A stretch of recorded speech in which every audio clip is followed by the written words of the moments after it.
The guy goes, Yeah, dude. You got to learn. He's like, I don't know if you know this about Indians. They got big dicks. And you're like, shut up. Are you serious? Bro, everybody's starting to get on this big dick train, I feel like, big man. dicks used to be, that was a way to oppress minorities, is to say, they did it with the Jews first. I don't know if this is 100% true. Yeah, don't worry, dude. This whole podcast has gone that direction already. So I think we're safe, dude. The Egyptians said it about the Jews. They have big dicks. I don't know if you've seen Ari Shafir's dick. It's fucking massive. He's got a big fucking Really? dick. A really big dick. But also, he looks like he would have a dick that doesn't look right. It doesn't. Yeah. It doesn't, and his balls look weird, and his asshole bleeds. Yeah, dude. Oh. So, yeah, if I'm Can you his imagine dick... fucking Ari Shafir? You think his dick's long, or it looks like it's trying to get off of his body? Because that's two totally different things, man. Oh, and he's got dick that goes right off the body. Like, his dick is right off the body. Right. My dick's got body around it, like pushing it back. Yeah. So, like... Oh, okay. Wow, that's interesting. Yeah, like... So your dick's almost being held back by the sides of it? It's got pubis going, like, crowding it. Like it's his boys going, like... Oh, yeah. Come on, man, get him. And hair and everything. Like, come on, man, get back in here. No. My body looks like it's stopping my dick from a fight. Oh, damn, dude. No. Hold it back, man. Hold it back, bro. Hold it back. Oh, why the fuck? Where was that fucking joke? God damn it. And here I did That's something. good, man. You could use it next time, man. I'm using it. Dude, my dick definitely has a look. Oh, you have a big dick. I've already heard. Really? Yeah. Who told you that? What? You know who. Not a man. I know. Our mutual friends. Who, dude? Tom and Bill? No. Oh, my God. Look at Ari's dick right there. That is... And by the way, that's not fluffing.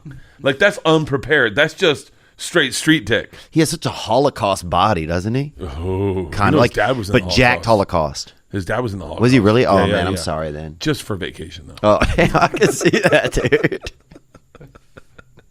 After Wow. Ari drugged me, I said, I don't blame Ari, I blame Hitler. For the drugging? Yeah, because Hitler did that shit to his dad, and his dad probably wasn't the greatest dad, and then he turned into Ari. Right. So ultimately, it all falls on Hitler's shoulders. It all goes back, man. That's the thing. You have to stop the cycle. Yeah.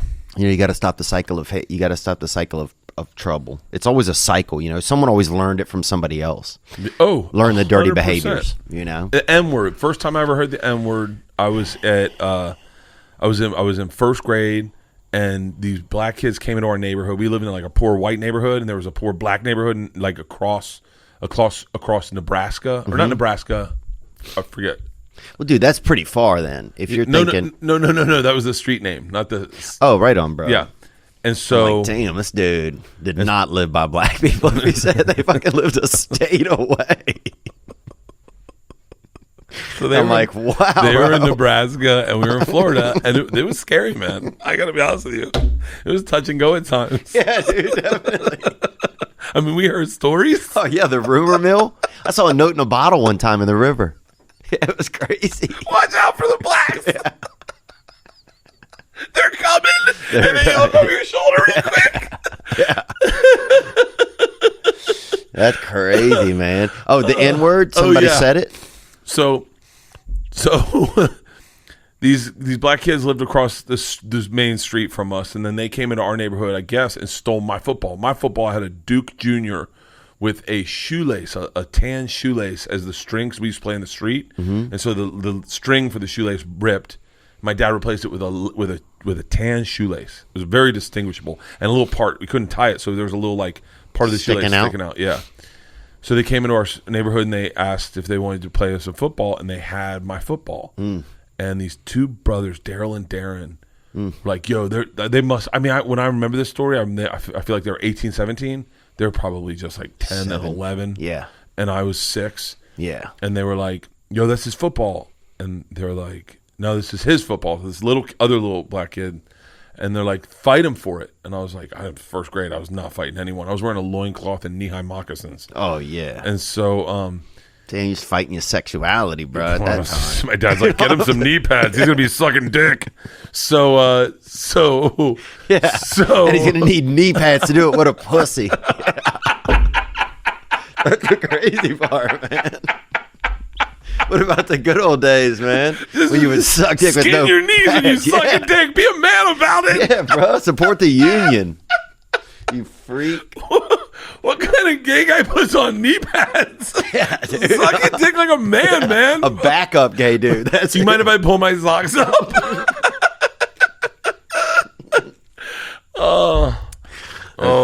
Dude, that's hilarious. You mind if Oh my god. Pull my socks up. I don't want to skin my knees when I suck your dick. Go ahead, buddy. Yeah. Whatever you got to do. Yeah, whatever you got to do, man. Do you mind if I pull my pants down for some cushioning on my knees? Oh, fuck. Mind if I take my shirt off and just tie it around both of my knees? Hey, is it cool if I take my shoes off and put my knees in my insole?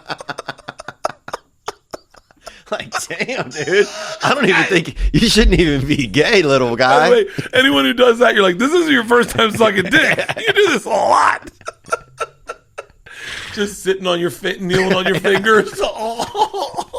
Bro, actually, if you had to blow some dude, that's not a bad. Like, I would go through all of those things before you gotta have some ways to get out of it. You know? I've gone down on my wife on the side of the bed with my knees on the wood floors. And that's I'm like, crazy. Huh? Grab a pillow, put them under your knees. Yeah. But anyway, so these black kids come in the neighborhood and they're like, fight this kid. And I was like, I've never been in a fist fight. I don't want to be in a fist fight. And then Daryl and Darren looked at me like, are we gonna have to do this for you? And in my head, I was like, give him the fucking ball. I don't care. My dad already bought me a new one. And then they got into a fight.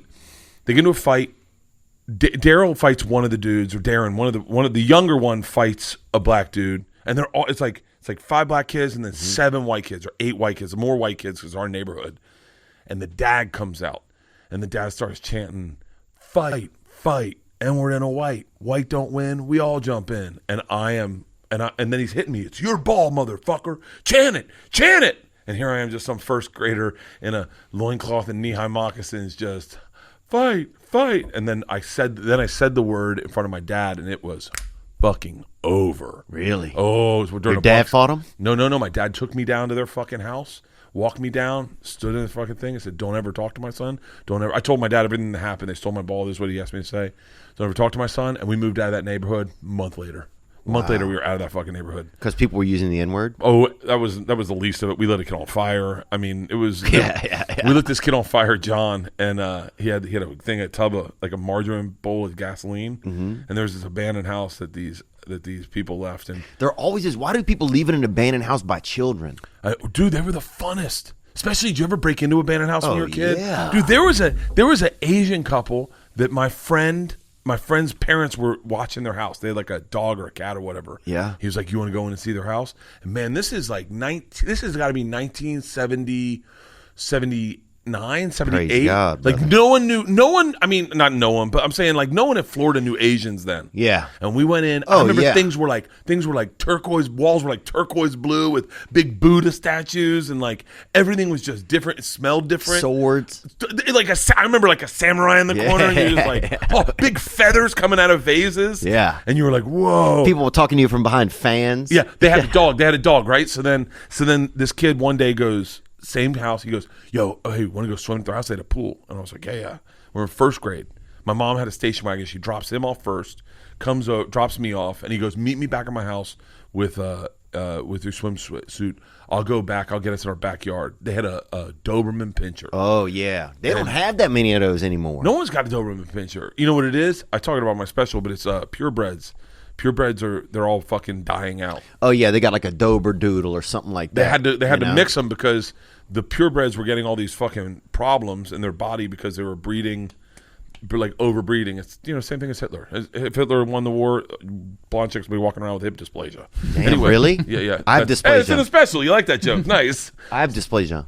In your hips? Yep. Brody like Stevens, an Australian Shepherd. Brody Stevens had dysplasia. Really? Do you walk odd? Yeah, kind of a little bit. If I have to walk for a long time, like if I have to walk for a couple miles, it gets bad. Really? Yeah, just like I kind of get that shake, I think it's cute, but it hurts. I think it's cute. It hurts a little, but yeah. But anyway, enough about me, man. But yeah, the N-word, man, it'll fly out of you, That's why I a long time ago, I used to have a joke where I said, I don't say the N-word because I care about people. I don't say it because if your tongue gets used to it, if you say it a bunch behind doors or whatever, and you feel comfortable saying it, one night you'll get drunk and your tongue, it'll slip out of your mouth and you'll be in the wrong fucking place. My daughter. I don't say it first. That's my rule, dude. You don't say it first? No, I never say it first. You gotta.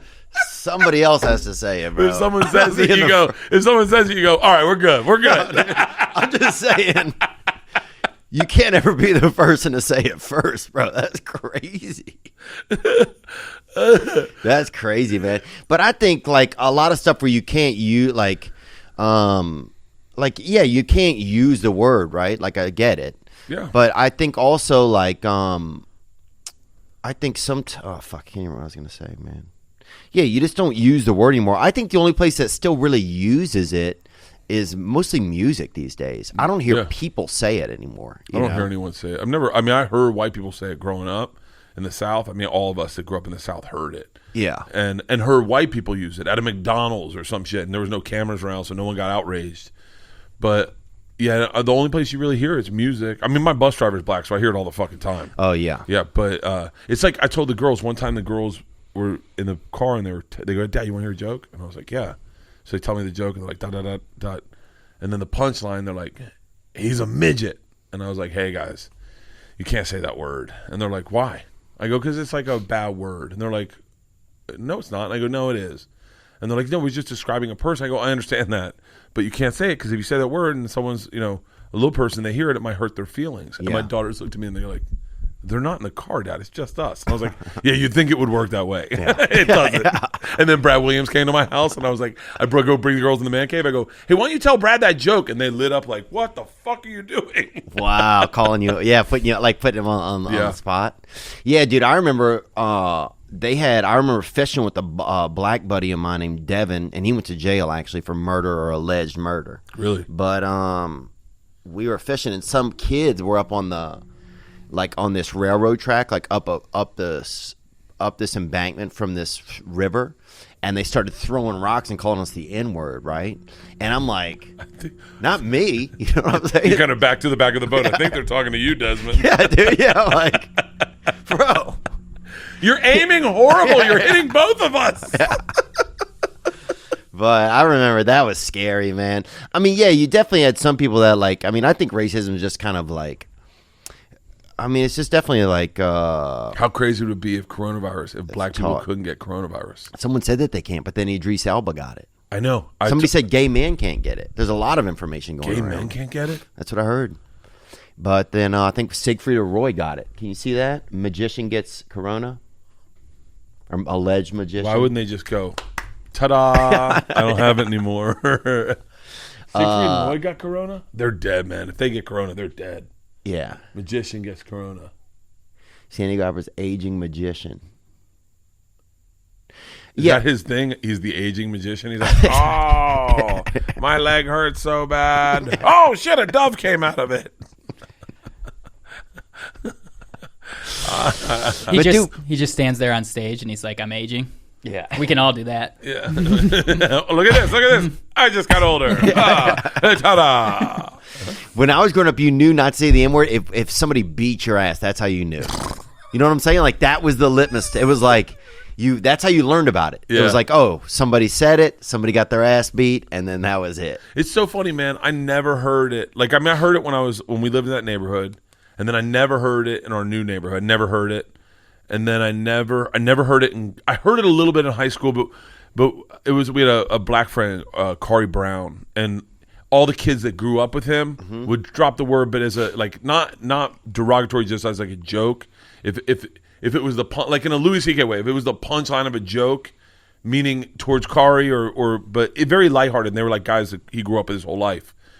And then I heard it a lot in college. I heard it I went to Florida State and we were segregated. It was like FAMU and Florida State, so I heard it a lot in college. FAMU was more black college? 100%. Yeah. And I used to drive the black chicks. They'd call. They always lived in one dorm. It's so funny. I ran into this woman the other day who went, a black chick my age, who went to Florida State, and I said, "Hey, did you ever take Safe Escort?" That's what I drive them around campus in like a K car. Do you remember a K car? Pull up a K car, can you? It was like the fucking biggest beater you could ever have. Yeah. I think it's called a K car or a Q car. It's like an old. Yeah. That was it. Oh yeah, Renault. That's a Renault, isn't it? Chrysler K.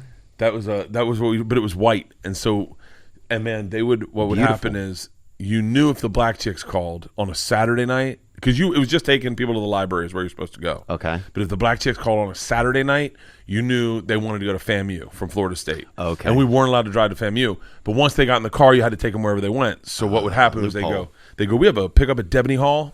Based to 111, I have a pickup at Debony Hall. Her name's LaQuisha. And you go, okay. You'd be like, how many passengers? And they're like, just one. That's what they say. And so you'd pull up, and then she'd like wave to you. And you go, hey. And as she waved, they'd pile in the other side of the car and shake it in. They go, we're going to FAMU, bitch.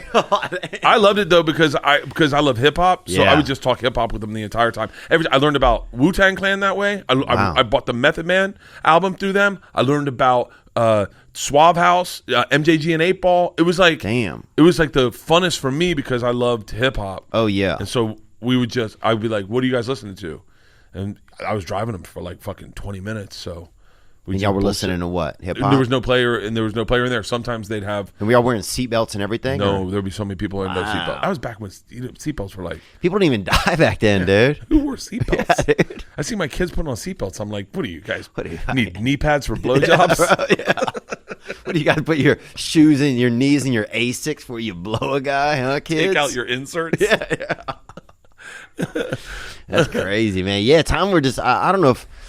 Yeah, I don't know, man. I guess they had like, I don't know if I felt like I saw a lot of racism. I never hung out in like a redneck type of area. Like I felt like there was also a lot of racism from black to white too. Like black kids weren't like, hey, like us, you know. There was a lot of like anger. It's funny. You always have anger from like previous generations. Like it's always like the shit's always so misdirected. You know, I feel like it's like. I told a story in one of my specials about my first For Uncomfortably Dumb, about one of the first fight, like full blown, not fight. I say fights. Like in high school, there were fights where it was a big fight and you stood on the outside and waited to sucker punch someone, and then there were fights where you got sucker punched or hit with something. I got punched one time. Yep. Dude, I got hit with some dude hit me with a bunch of encyclopedias, literally A, B, C, dude. And by the time he got to E, bro, I fucking gave up. You're like, I get it, man. Yeah, I'm out, Elephants come from human. I know how this ends, man. I know how this ends, I know everything about anteaters, aardvarks, bees, caterpillars. I'm done, man. The first fight I was in where it was like squared up one-on-one, bro, that is a Who was the guy? His name was Donovan. White guy, black guy? Dude, straight state wrestling champ. You know Cowhead. You know Cowhead. Mike Calta, right? Mike Calta found him. He still lives in Tampa. Wow. Mike Calta found him on MySpace. This is how long ago that was. Found him and found his daughter and said, we'd love to have you come in studio and corroborate this story. And he was like, how much? And Cowhead's like, nothing. I'd rather just hear the good story. So I haven't heard from this guy. He had an IROC, right? With the string shirts. He would shake his fucking IROC like to warm up for a fight. Just shake it back and forth. That's sexy, Big wheels on the back. So he gets in a fight with this guy. I think the guy's name is Mario, I think. I'm not sure. I can't remember really. Yeah. He gets in a fight with this guy, Mario, and there's a bunch of black dudes around. And I run in to see, I want to watch the fight, right? And I peek my head in, and the second I peek my head in, Mario's unconscious. He knocked him out clean. Oh. And he's holding his hair. And as soon as I put my head in, they go, here's another one. Get him, Donovan. And they push me in, and now it looks like I'm on his team. Oh. It's, yeah, because we're wearing the away uniforms. That's the worst about people outside of a fight. All they want is more fight. More fighting. Get him. He wants some. Yeah, get him. And, bro, squaring up to a dude. And I had never squared up. I was just trying to apologize, and then I realized, he was just going to beat me up. Squaring up's the worst, dude, especially if you've never done it. Which foot do you put first? Left. I was skateboarding. Left forward? I was skateboarding. Wow, that's crazy, bro. What? I've had to square up twice against two dudes in my life. This other dude I squared up against, I squared up. Dude, you remember the story when we were doing Reality Bites Back? Right when we were doing the So You Think You Can Dive episode. Okay. I drove us all down there. Do you remember that? Yes, I drove us all down there. I remember that. And the practice day that we had. And for those who don't know, it was a show on Comedy Central it was a great show to be on. It was a lot of fun. It was a big payday. It was cool. It wasn't a big payday. It was a big payday for back then. Big payday for you, though. Yeah, big payday for Here's then. where they fucked up. It was. I'm going to say this number. It's the wrong number, but it was in my memory. It was like $8,000 an episode. Yeah. And so all of us looked at it and we're like, It's a 10-order episode. All of us are like, we're getting 80 fucking grand, and the winner gets like $250,000, whatever, or $100,000. Yeah. And then we got there the first day and realized, oh, if you get kicked off, you don't get $8,000. Yeah. And it came cutthroat. It became cutthroat. So only episodes you were on, you got $8,000 for each episode you were on. And I remember each episode somebody got kicked off. Me, you, I tell this story every time. I saw Red Grant a week ago. Really? In Baltimore, yeah. He, I think I saw the picture. He came out to my show. Yeah, it was really cool. It's great to see him. Oh, I just hung out with him and Donnell. I did an episode of Something's Burning with them, and we ended up smoking weed and just bullshit. Oh, that's awesome. The very first day, we're sitting at that mansion outside in Encino. Mm-hmm. It's me, you, Red Grant, Donnell Rollins on the step, if I'm not mistaken. And Kyle Cease came up, and he had the hat that said week 1. He had a hat made out for every week 1, week 2, week 3, week 4, and he's with Chris Fairbanks. Yeah. And he goes, and Donnell goes, yeah, son, that's right. You are the week 1. And we all start laughing. And Kyle goes, I think it's spelled different. He goes, no, son, you should have a hat that just says week. And then Kyle goes, Donnell, I think it's spelled differently. And he goes, not in my neighborhood. And then Kyle walks away. I go, Chris, and he goes, I think I'm next, and just walked away. Dude, Donnell was so funny, bro. Me, you, and Red Grant got naked in the bathtub with Lunel. Oh, yeah. Do you remember that? Yeah. Like, I got full-blown naked. Yeah, you always did. I got full-blown naked. I got full-blown naked, dick against the glass, and the president, Lauren Correa, was at that shooting, president of Comedy Central. And what happened is, me, you, and Red get passage to the next round. And they go, your reward is you get to shower and bathe with Lunel. And so we're like, oh, fuck it. We don't care. Yeah. And so we go in. And she's small, too. I think they gave us a small body. I think they gave us cocktails. We were drinking before that. Yeah. And she got us in there. Yeah, pull up a picture of Lunel. I ran into her, by the way. I thought she hated me. I ran into her in Montreal and just got fucking wasted with her and had a blast. Oh, yeah, she's fun. Everybody loves her. And we got in the bathtub, and Lunel goes, I'm taking off my drawers or whatever. Oh, yeah. And pulls her bathing suit bottoms off and throws them out. And I was like, fuck it, I'm in. So I take mine off. Red takes his off. You take yours off. And then she stands up, and she's still got them on. She had 2 pairs on. And we're all sitting there naked. Praise God, man. Those are the good old days. Look God, at that it was right there. Think about how long ago that was. That show was fun. When year was that? Go back to that information if you don't mind, Nick. Gotta be 2000. 1994. No, Derived from 1994. 2008. wow. I got a special right after that. 2008. Wow. Someone. Oh, wait, whoa. Keep up who got voted off when. Someone sent me a zip drive that has all the episodes too. I have it on a drive someplace. If either of you want that, I would love to see that. It was a great That was show. when, like, look, people. I think a lot of people in this business take ownership of when they feel like they discover someone. You know, like there's a lot of agents that do that. I will say, without a doubt, me and Amy Schumer became the biggest Theo Vaughn fans in the fucking world. Like, I remember me and Amy looking at each other and being like, you were so funny and it was effortless. You weren't even trying to be funny. You were just so fucking funny. I swear to God, I'd pay $100,000 to have all the footage, raw footage, and cut my own show of the outtakes. Because there were times where you'd leave Michael Ian Black just like, huh? Yeah, and we were nuts, crying, laughing. He was like a white supremacist, I felt like. The way he dressed. I remember we go, we were all talking, and we go, so what do you hope this show gets you? What do you hope this show gets you? Oh, I'd love to get a special. I'd love to get 30 minutes. I'd love to get on Premium Blend. And we're like, what about you, Michael? And he goes, a new basement. And we're like, what? He goes, that's the only reason I'm doing this show. I need a new basement. And we were like, cool. Yeah, he always had this white supremacist vibe. He just looked too white. Like, bro, white down a little. You know what I'm saying? He's the least white supremacist. Really bring up a picture of him. Which Look at his neck. He does have a vibe of like the bad guy in a Harry Potter movie. Michael Ian Black. That's not him. No, yeah. That's still Lunel, dude. Yeah, he texted me last night. Did he? Yeah, he texted me last night. He was so funny. Yeah, Here, definitely. I'll see if I can see the text. He literally just texted me last. Oh, I just turned my fucking phone off. There he is right there. He definitely looks like he would be giving a speech about, hey, you know, Here's the problem. Sorry, I have. Here's sorry, the I'm this problem white. with women voting. He looks like he doesn't blink his eyes at night. He look just at puts him and water Louis in C.K. him. What's that one? Michael Ian Black defends Louis C.K. Oh, that's kind of cool. MIB's a cool dude, man. I love him. Dude, he's one of a kind for sure. He really is, man. And he's, by the way, he's always been sweet. Like, ever since we met him, he's a ball buster, kind of like that's his angle of comedy, but he's always been a very sweet guy. I remember we connected because both our wives are older than us. And really? Yeah. And his wife's older than him, and my wife's, I think me and MIB are the same age.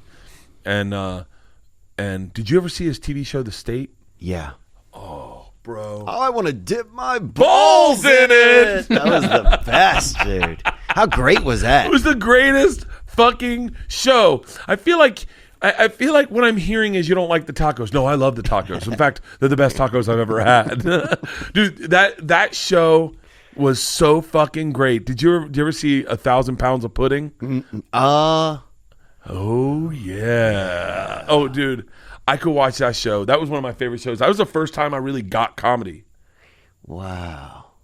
Type in Pudding the State. Yeah. There you go. I think it was $240 worth. I'm sorry, I said 1,000. Every time I tell a story, it's a little bigger. Levon and Barry. Oh, yeah. Oh, shit. Oh, yeah. Oh, yeah. It's that time. Oh, you know it's that time. I'm Levon. And I'm Barry, Sagittarius. And it's time. Very second. It's time for $200. And $40. Worth of pudding. Worth of pudding. Oh, yeah. Mr. Boucher, come on in here and let's get a shot of this pudding. By the way, they were like Now, that is the kind 18 of pudding and that only 19 doing this. $240 can buy. Oh, yeah. We had the 240. We had to have the pudding. Oh, yeah. They were kids, We could have man. bought $100 worth of pudding. And that would have been a lot of pudding. Oh, yeah. That's Thomas But Levin. we had to go all the way, baby. All the way home. With $200. And $40. With the pudding. Worth of pudding. Oh, yeah. Now, I know what you're thinking. Barry and Levon, where did you get $240? Oh, yeah. Don't worry your pretty little head about it, baby. It ain't your concern. Now, if you excuse me, I gotta whisper some sweet nuts in this pudding. I'll just be over here minding my own. They were children. Oh, baby, you know you got it going on. This is like the silliest shit. Yeah, silly. We were in college. Barry, baby. Smoking weed, watching this, Barry, baby, you and see what I got dying here? What What have you laughing. got there? Well, this is We about used to go to parties and go, Yeah, we did. like, here's, I want to dip, my balls in it. No, I don't want it. I can't. Does anyone have some orange juice? I've got some orange juice. I want to dip my balls in it. That guy, Ken Marino. Yeah. You ever run into people like you were fans of as a kid that are fans of yours? I run into this lady from In the Heat of the Night. Can you bring up a picture of that show, actually? She played Althea Tibbs. You ever see In the Heat of the Night? Of course, yeah. Heat of the Night. Is that with the guy from Archie Bunker? Yep, Carol O'Connor. Yeah. He's buried right near my apartment. Althea Tibbs right there. Oh, I know Althea Tibbs. Wait, Althea Tibbs has been in a lot of shit. Yeah. Wait, where did you meet Althea Tibbs? Can we get to her wiki, maybe?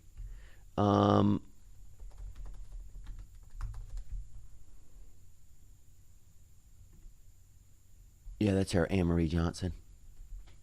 She lives in Los Angeles. Yeah, I met her. She's seeing a man. But when I saw her a couple times at different restaurants, I accosted her mildly outside of the credit union, outside of the SAG-AFTRA credit union. Just a huge fan. Yeah, look at all the stuff she's been in. Million things. God, dude, she's still working. She's worked forever. But yeah, she looked great, and I just told her, I said, hey, I'm just such the biggest fan. She started working before I was born. That's crazy.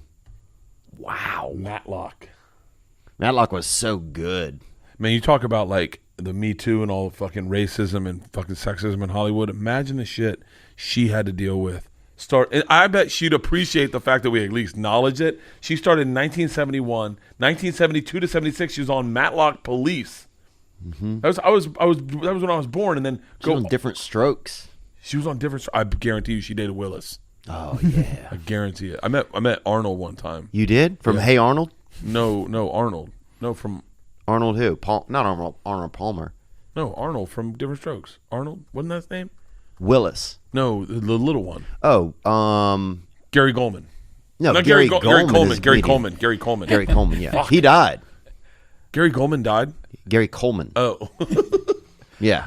No, Gary Goldman is Gary Goldman. teaching people how to fucking be comedians over daily tweets. Okay, if you haven't seen right. That was Gary 2019. Coleman. Jesus Christ, sometimes bro. I see his advice and I'm like, I don't think I'm doing comedy right. I'm not writing at all. Tag it 9 different ways. I tag it once and it's good to go. I don't know what that. Yeah, that's. I met Gary Coleman. I met Gary Coleman. Gary Coleman died. Will you look that up, please, Nick? Yeah, he did.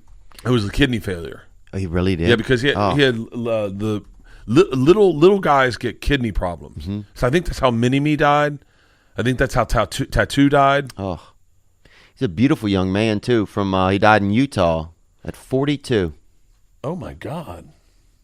You know, they gave him a lot of grief toward the end of his life. Remember all that? They put him in a show called Midgets vs. Mascots at one point. Remember that? Can you imagine the Michigan State Trojan fighting a couple of midgets off outside of a bakery or whatever, wherever they shot it? Look at this. Midgets I love how versus Hollywood mascots. acts like regular people are the problem when they're doing shows called Midgets versus Mascots. Here's my question. Who at the University of Michigan was like, yeah, I think that's a good look for our school. Let's have him beat the shit out of a midget. But what are you going to do if a bunch of little people show up and say, "Hey, this is the show we want"? You have to be supportive. What do you do? No, you think the midgets picked it? Why would they pick someone they definitely can't beat? Wait, how do I get midgets versus mascots? I gotta see this. Oh man! Wait, Scottie Pippen's in it? Yeah. Ron Jeremy? Jason Mewes? Yeah, I think they put regular hided people into the mascottery into the uniforms. Oh my God! I will definitely watch midgets versus mascots. Yeah, it's wild, man. Can you believe that they have that kind of stuff, dude? Do you think that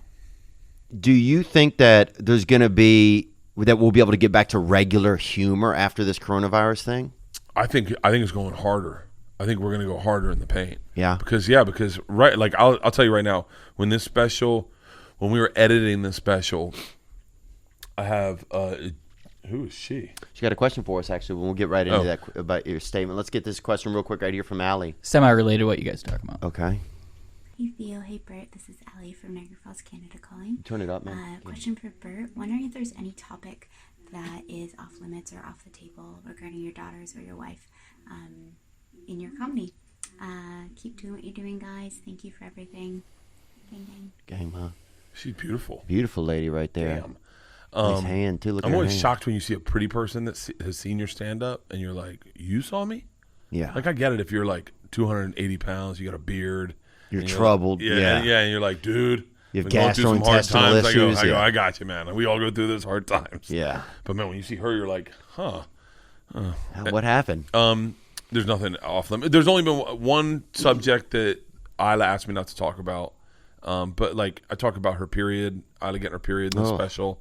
They're pretty cool with it. Although I got to be honest with you, I don't know. You don't know the long-term effects of it. I don't. I wish I did. You know? I mean, not in a bad way, but you don't. It's like I don't, and it's Dad's gone. He's a comedian. You know what I'm Yeah. saying? He's dry. He's flying around the country telling people about my period. I don't. You know? I don't. I can't imagine it's gonna be awesome. Like I you don't put any thought into it. Here's how it works: is that like Right. So I'm on the road with at the time it's me, Segura, and Ian Bagger doing Irvine and Brea every Tuesday, Wednesday. Right? We're just banging out Tuesday, Wednesday. Not Ontario, just Irvine and Brea. Me and Segura driving out, and then one day you tell a joke. The first joke I wrote about the girls was Isla was a baby and they woke up early in the morning. I go downstairs. I hear them on the baby monitor. I go downstairs. I'm like, what's going on? Why are you laughing? George is in a rocking chair. Isla's naked. And George is like, Dad, you got to see baby Isla's new trick. The dog's in between them. I'm like, I don't fucking know. And I go, what is it? She goes, I don't want to spoil it for you. Isla, show Dad. And Isla takes her finger, shoves it up her ass, and puts it in the dog's mouth. Oh. And that's the first joke I wrote about my daughters. That and Jolly Roger, dog. The Jolly Roger. We call it the Happy Nazi. Yeah. And so I go, and so I tell that story on stage, and both Ian and Tom are like, bro, that's legit funny. It's not a kid joke. That's just a funny fucking joke. Like, we don't have kids and we still like it. And that was where I flipped the switch. And so then Isla's maybe 2 or 3, George is 4 or 5. You start writing jokes about your kids, and they're definitely not seeing it. They're not seeing it at all. And then I do The Machine, and I put all those stories I have in about the girls, and it starts to work. Like, people start to relate to it. I do Secret Time, and that's when they were like, hey, like kind of curious, like, what do you say about us? And I was like, it's not a big deal. This one, they were like, yo, run everything past us first. And so I had to run the period joke past Isla, and she was. Wow. Did you sit down and talk to her about it? I told her, well, I put it. Here's what me, man. I put it on fucking Instagram stories the day it happened. So the day it happened, she gets her period.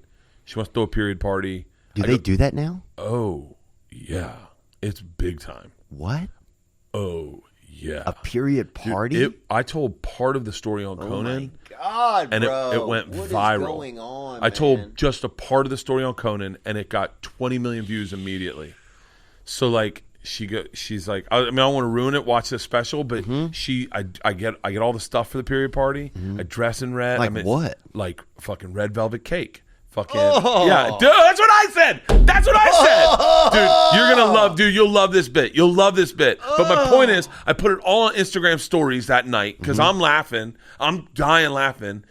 And then I get in bed that night. She comes in. She's like, "Hey, big boy, I need you to take that down."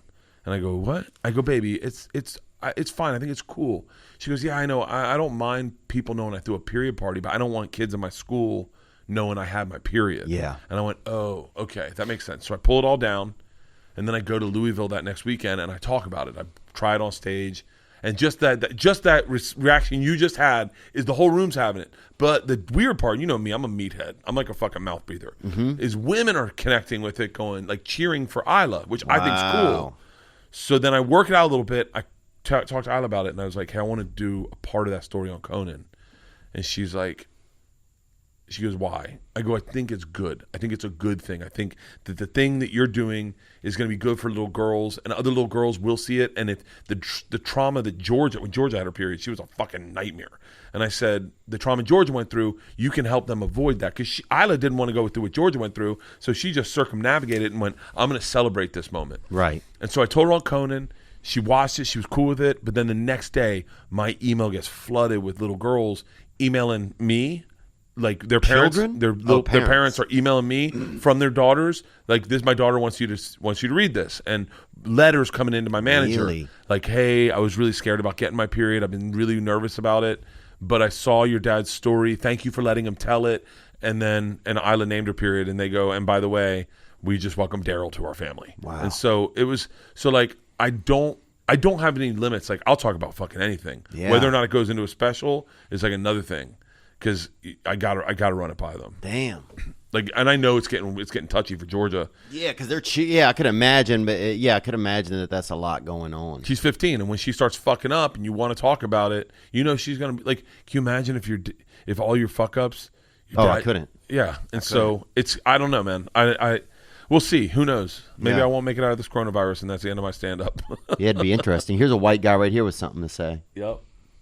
What's up, Theo? What's up, Bert? This is Logan from Sarasota, Florida. My question for Bert is, how excited are you for all that new material you're going to get for being quarantined with both your daughters? It's going to be hilarious. And then my question for both of you guys is, do you ever go back and watch your old Netflix specials and try to build off that for your upcoming shows? It's a great gang, question. gang. That's Gang, a great bro. question. It is a good question, man. Oh, the first part he asked just for you. Yeah, it's only been 2 days, so I'm not super excited yet. It's funny, you start picking out little things that you know that like there will be something that happens where you go, that's not it, but this may be a part of it. Right. And so like right now, Isla is obsessed with puns. So anything you say to her, she replies in a pun. I guess there's some guy on the internet who does puns, and so she loves puns. Gripless. There's a guy named Gripless that's an artist. You can bring him up. But He yeah, does really good ones. But yeah, I don't know. When you prepare for a special, do you watch previous specials? Honestly, I've never watched my old special. I saw it whenever we were editing it and putting it together. I wasn't really I wasn't that stoked about it, but I loved it. You did? I loved it. I watched it on the foot of my bed. Oh, right on, and when before we changed our house around, I remember exactly where I was. I turned it on. I watched it on the foot of my bed. I watched you getting ready for it too. Like, I remember seeing you getting ready for it at the Hollywood Improv. Yeah, I was excited. I think that's just my head. It's like it's everyone's head. Yeah. Dude, trust me. I did not. I was so like, press has been very weird for this special, and so like because they just pulled all press, so there's no press. That's so crazy. Yeah, and it's dude. Because did you have a lot of places to go that you were lined up to go? I had lined up across the board, and then everything happened, and they just pull all press, and I'm doing 4 podcasts. That's it for the whole special. 4 fucking podcasts, and so. Well, thanks for coming in here. No, man. dude, thank you. That's By the way, awesome. hold on. You're one of the few people that didn't cancel on me. A lot of podcasts canceled. Really? Yeah, a lot of podcasts were like, no, we're not. You know what? Can we push it like a week and just see what's happening? And I'm like, man, unless someone's, unless you're showing any symptoms. And by the way, everyone's been fucking quarantined. The rule's 10 or under. It's 10 or under, and they're being safe on that. It's 3 of us in a room. He's not even in the same room. No one's touched each other. So like, me and Segura did a podcast this morning. Everyone's like. Look, people are fucking working. You can't not make a living or entertain people that are locked up in their houses. This is what we do for a living. Yeah, totally. And if anything, this is a time to do it. This is a time to be like. I'm doubling down on podcasts. If I did have it, I'd come in and do it. By the way, I wouldn't mind one of us just getting it and spreading it to all of us and going, hey guys, let's really bang these out. Now let's done. start doing sets again. Yeah. Just for the infected. Yeah, now we're done. Yeah, affected only. Yeah. I wonder if at some point there will become a line where it's like the affected get to do stuff and the unaffected don't get to do it. It's like yet. a herpes website. Where you're like, man, if you don't have herpes, don't party with us. Dude, I thought if one day there was like what if one day they come out with a drug where you can live forever, right? But only some people get it, and some people don't. And there's just going to be that crazy like cutoff. Like they're going to decide like, well, you're over 45, you're not even of use, or you're over 60, you're not of use anymore. Yeah, so you don't get it. They kind of do that already still. Yeah. So you don't get it, but Yeah. under 60 gets it. And the government has it, and it's like it's just going to be this crazy. Oh, right where they rift. draw the line and you got to Yeah. fucking pick it. And there's nothing you can do. And marriages, your wife would be 2 years, 3 years older or whatever. She can't do it. Ooh, that's not a bad way to get out of a marriage. Like, hey, I mean, it's the law, What am I supposed to do? My point is to yours, because I loved your special, and you think in your head you didn't like it, or you're afraid that people didn't like it or whatever. That's how I woke up. I woke up yesterday morning, St. Patty's Day. I had that big fucking show planned. And what happens when you do press for a special is it really gets your mind off of it. So these first few days when people are sending in tweets and Instagrams and you don't really look at it because you're busy working and promoting and texting and hitting up friends, hey, can you tweet about this? And so then you don't really realize it until like come Friday. And then by the way, come Friday, everyone's there for the weekend. It's your fans hitting you up, so you don't think about it. I woke up yesterday fucking panicked. I mean, all you can remember are the jokes you're not proud of. Is like yes, God damn it. And then true. This morning was the first time I did any real legit press where I called into radio stations and they were like, "Oh man, I love that joke you have about beating your wife with a mop." And I'm like, "Oh, that's a good joke." Or I had a joke that went that they memed like it. Oh, that's nice. I wrote it 18 months ago, performed it, filmed it November, and then 50 Cent put it on a meme, and it was like, and I didn't get any credit, but it's a good joke when it gets memed. Yeah. And so, but you don't think about those. You think about the shit ones, and so it's not until you get fucking texts like from like Segura or Cowhead or like my friends that mean something. They go, "Hey, the Secret Time, I thought that shit. I was so terrified that special just sucked. That just sucked. That everyone was just being nice to me because I'm a nice guy and people like me." Oh, yeah. Yeah, that happened to me, too. You're just like, oh, everybody's just saying that because people are like, I watched it 9 times. You're like, that's insane. Nobody's ever done that. Someone's like, I watched it back to back. You're like, no, you didn't. Yeah. But I appreciate you saying that. Yeah. I appreciate you making me feel better. Right. I remember I did a podcast with Rogan, and he said, I mean, you can find this clip, and you can see the look on my face. It's fucking genuine. He goes, "Hey, man, I watched your special. It's fucking awesome." And I went, "Really?" Like, it's genuine. Like, wow. And I couldn't get past it. I go, "Wait, you really watched it?" And he was like, "Yeah, it was awesome." And I was like, "Hold on." Like, I'm looking at, like, are you being serious? Like, those compliments are like the way, like Tom Papa said, "Man, I loved your special." Oh, a guy like Tom Papa says that, and you're like, his new special is good, too. fucking awesome, man. It's So awesome. funny. It's clean. It's not like mine. You can't watch with your family. Yeah. But Yeah, I have one. What's one joke that you wish you could take out of a past one that you're just like, oh, it's not me anymore, or it just was too, if there is one. I have, I don't like the way I titled my first special, because it was back before clickbait was a thing. Mm-hmm. But we knew what clickbait was, but we didn't know what it was. And there was nothing really racist in it, but it was like, let's talk about Mexicans. Let's talk about blacks. Like, it just seems racist. But Oh yeah, now some stuff does seem racist now. I'll watch old clips and you're like, oh man, that seems kind of racist now. Yeah. But at the time, it wasn't at all. It wasn't like we've also gotten so fucking in Hollywood have gotten so sensitive on the way that things are like said. Yeah. And not the reality of them. Like I had a joke. I used to have a joke. My closing joke was about getting blowjobs. I forget how it went, but I remember someone explaining it to me, like showing me from a woman's point of view how that's a tad bit aggressive, and I just did not see it. I was like, I tried the sensitive approach. No, I go. You know what women hate? When you grab them by the back of the head and strong arm them down. I go, you got to see the look on their face. They're like, no. I go, I tried the sensitive approach. Sliding it in their mouth while they're sleeping. Just, and you're like, shh, you're dreaming. You're snorkeling in the Keys. Feel the fish bouncing off your chin. So like I remember this girl going like, it sounds like you're raping your wife. I go, oh no, I'm just fucking her asleep. She's like, and I was like, yeah. Oh yeah, I guess that is a little insensitive.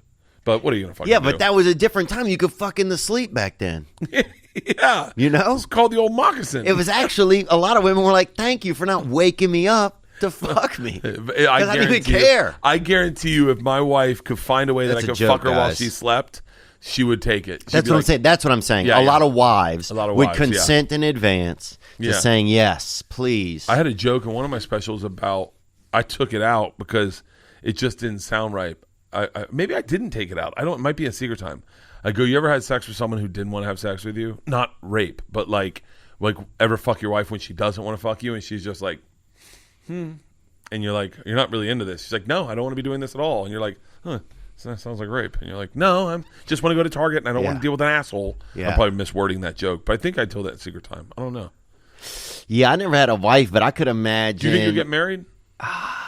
I think I would like to. Is it pretty cool? I love it. You do? I love it. Yeah, you've always been a big proponent of it. Yeah, but I'm a better married dude than I am single dude. Yeah. I could see that. You need that net around you. You need that support. You need that when you go home, you got that love, you got something going on, there's something fun. I can't imagine. I mean, I look at like you and Dalia. I know Dalia's now got a kid, but like I look at you, Dalia, and like that group of guys who all kind of were like untethered.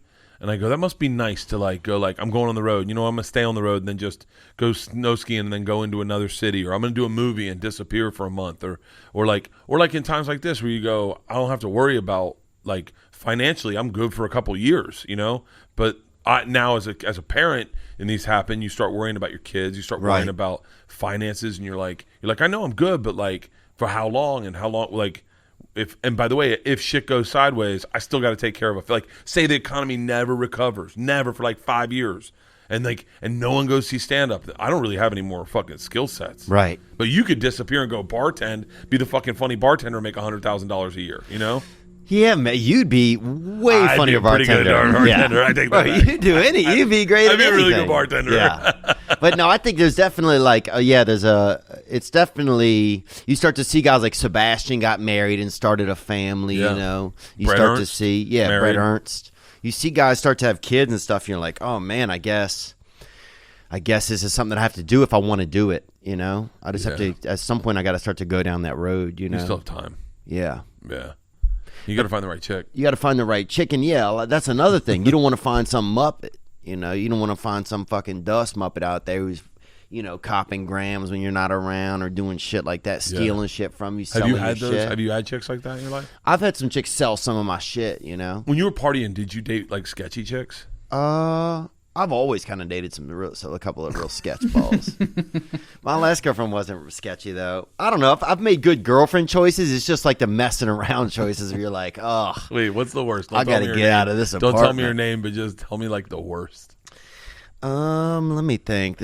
I'm sure. Oh, I know the worst, dude. So there was a girl that, I don't know if she was the worst really, but there was a girl who I had taken a bunch of stuff from Holiday Inn, right? Yeah. And this is back when Holiday Inn wrote Holiday Inn on their on the shower curtains and stuff in their showers. You took the shower curtain and the soaps and everything. No, but I'd hooked up with her at her place, and then I took all that stuff and redid her bathroom in it, and put all Holiday Inn shit in there. But that had nothing to do with her. I think she was okay. There was. And then I cheated on her. I guess that had nothing to do with her. I guess that was more me. Let me do another one. Yeah, she was super sketch. There's sure this I one could- girl where I passed out her house and I pissed in her hamper. That wasn't her, but that was more me.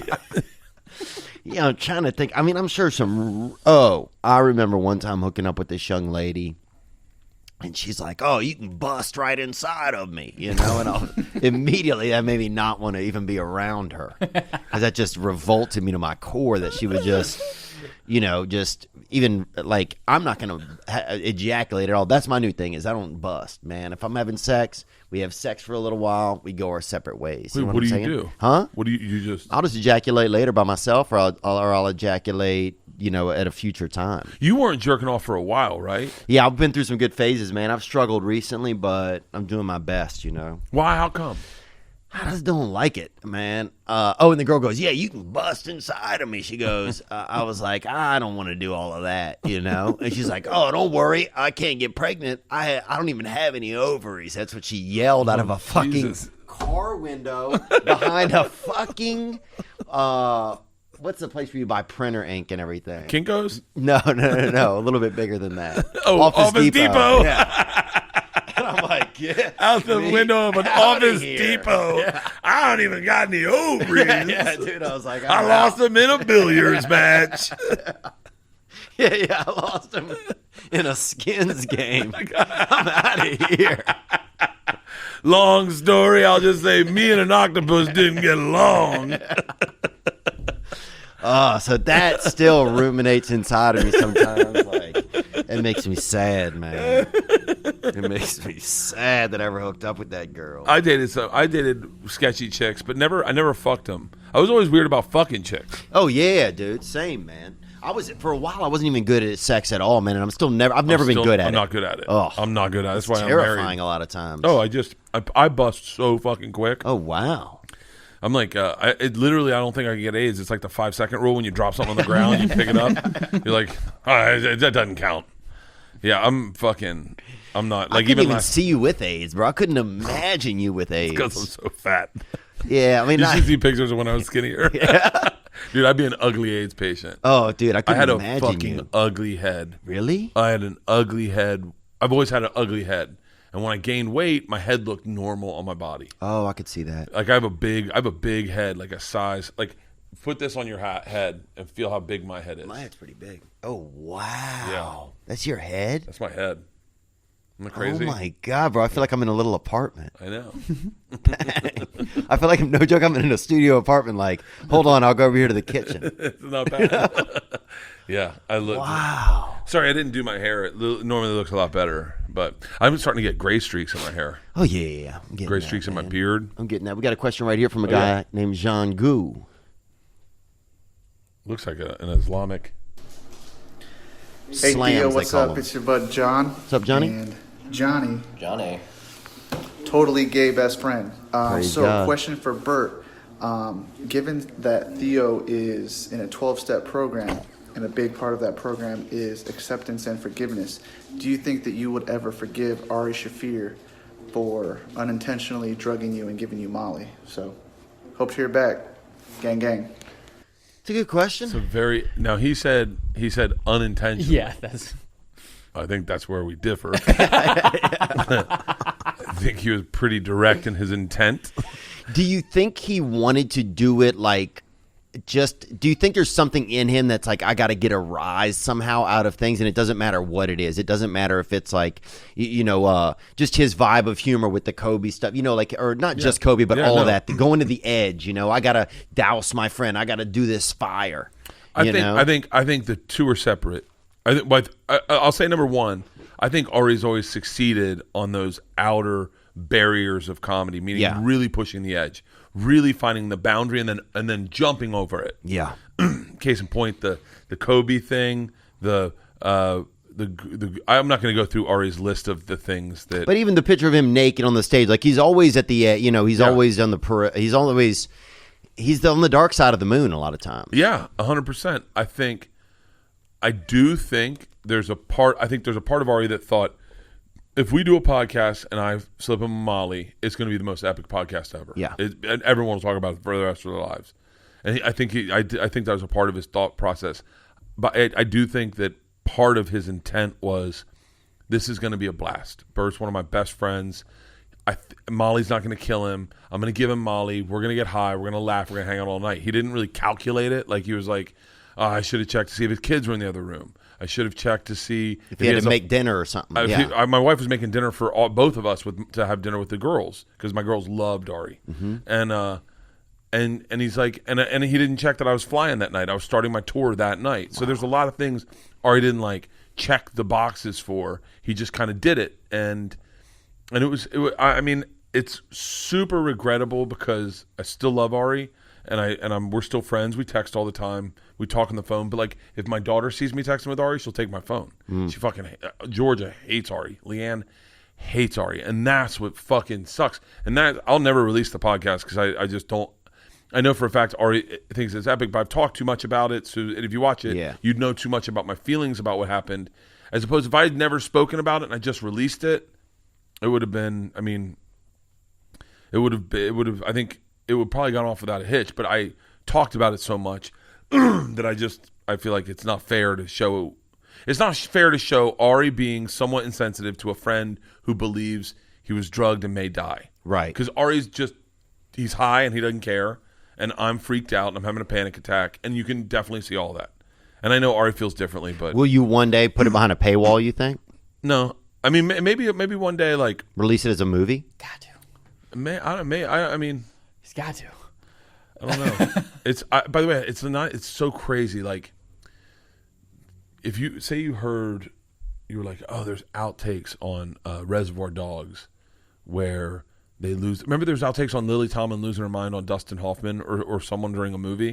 Tootsie, I think. Tootsie. Something. And they were like, oh, I want to see that. And you, as a fan of podcasts, like, a perfect example, right? When you and Bill Burr did a podcast and everyone was like, bro, what the fuck happened there? I went right there, excited. I watched it. I didn't see what I think everyone else saw. Like, I just saw you and Bill hanging out. It didn't register for me the way it did for other people. But I ran right to it. I ran right to it. People were on Twitter, what the fuck happened with Bill and Theo? And I was like, Bill's one of my best friends. I've known Theo's one of my close friends. Like, I've known Bill for 20 years. I've known Theo for 15. Yeah. Like, I'm going here.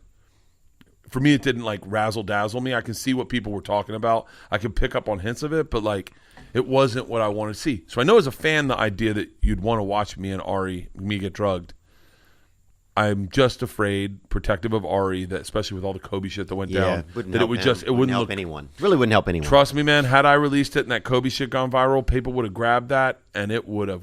Here he is drugging a white guy. I mean, dude, I'll tell you right now, when it happened, Dr. Drew said, just so you know, by you telling me this, I have to call the police. And I went, wow. Then I made it up. Then I don't know what you're talking about. So if I put it out there, it would have been, I think it would have been a bad idea. Ari disagrees 100%. But wow. So Ari says put it out. Ari wants it out so bad. Wow. Maybe I'll sell it to him one day. There you go. Yeah. Now we're talking. If he makes it big, which on the rate he's at, he's big, man. He's just fucking sabotaging himself left and fucking right. He's the guy that killed Kobe Bryant, pretty much. Yeah. In a lot of poorly written articles. Here's the guy, and look at this.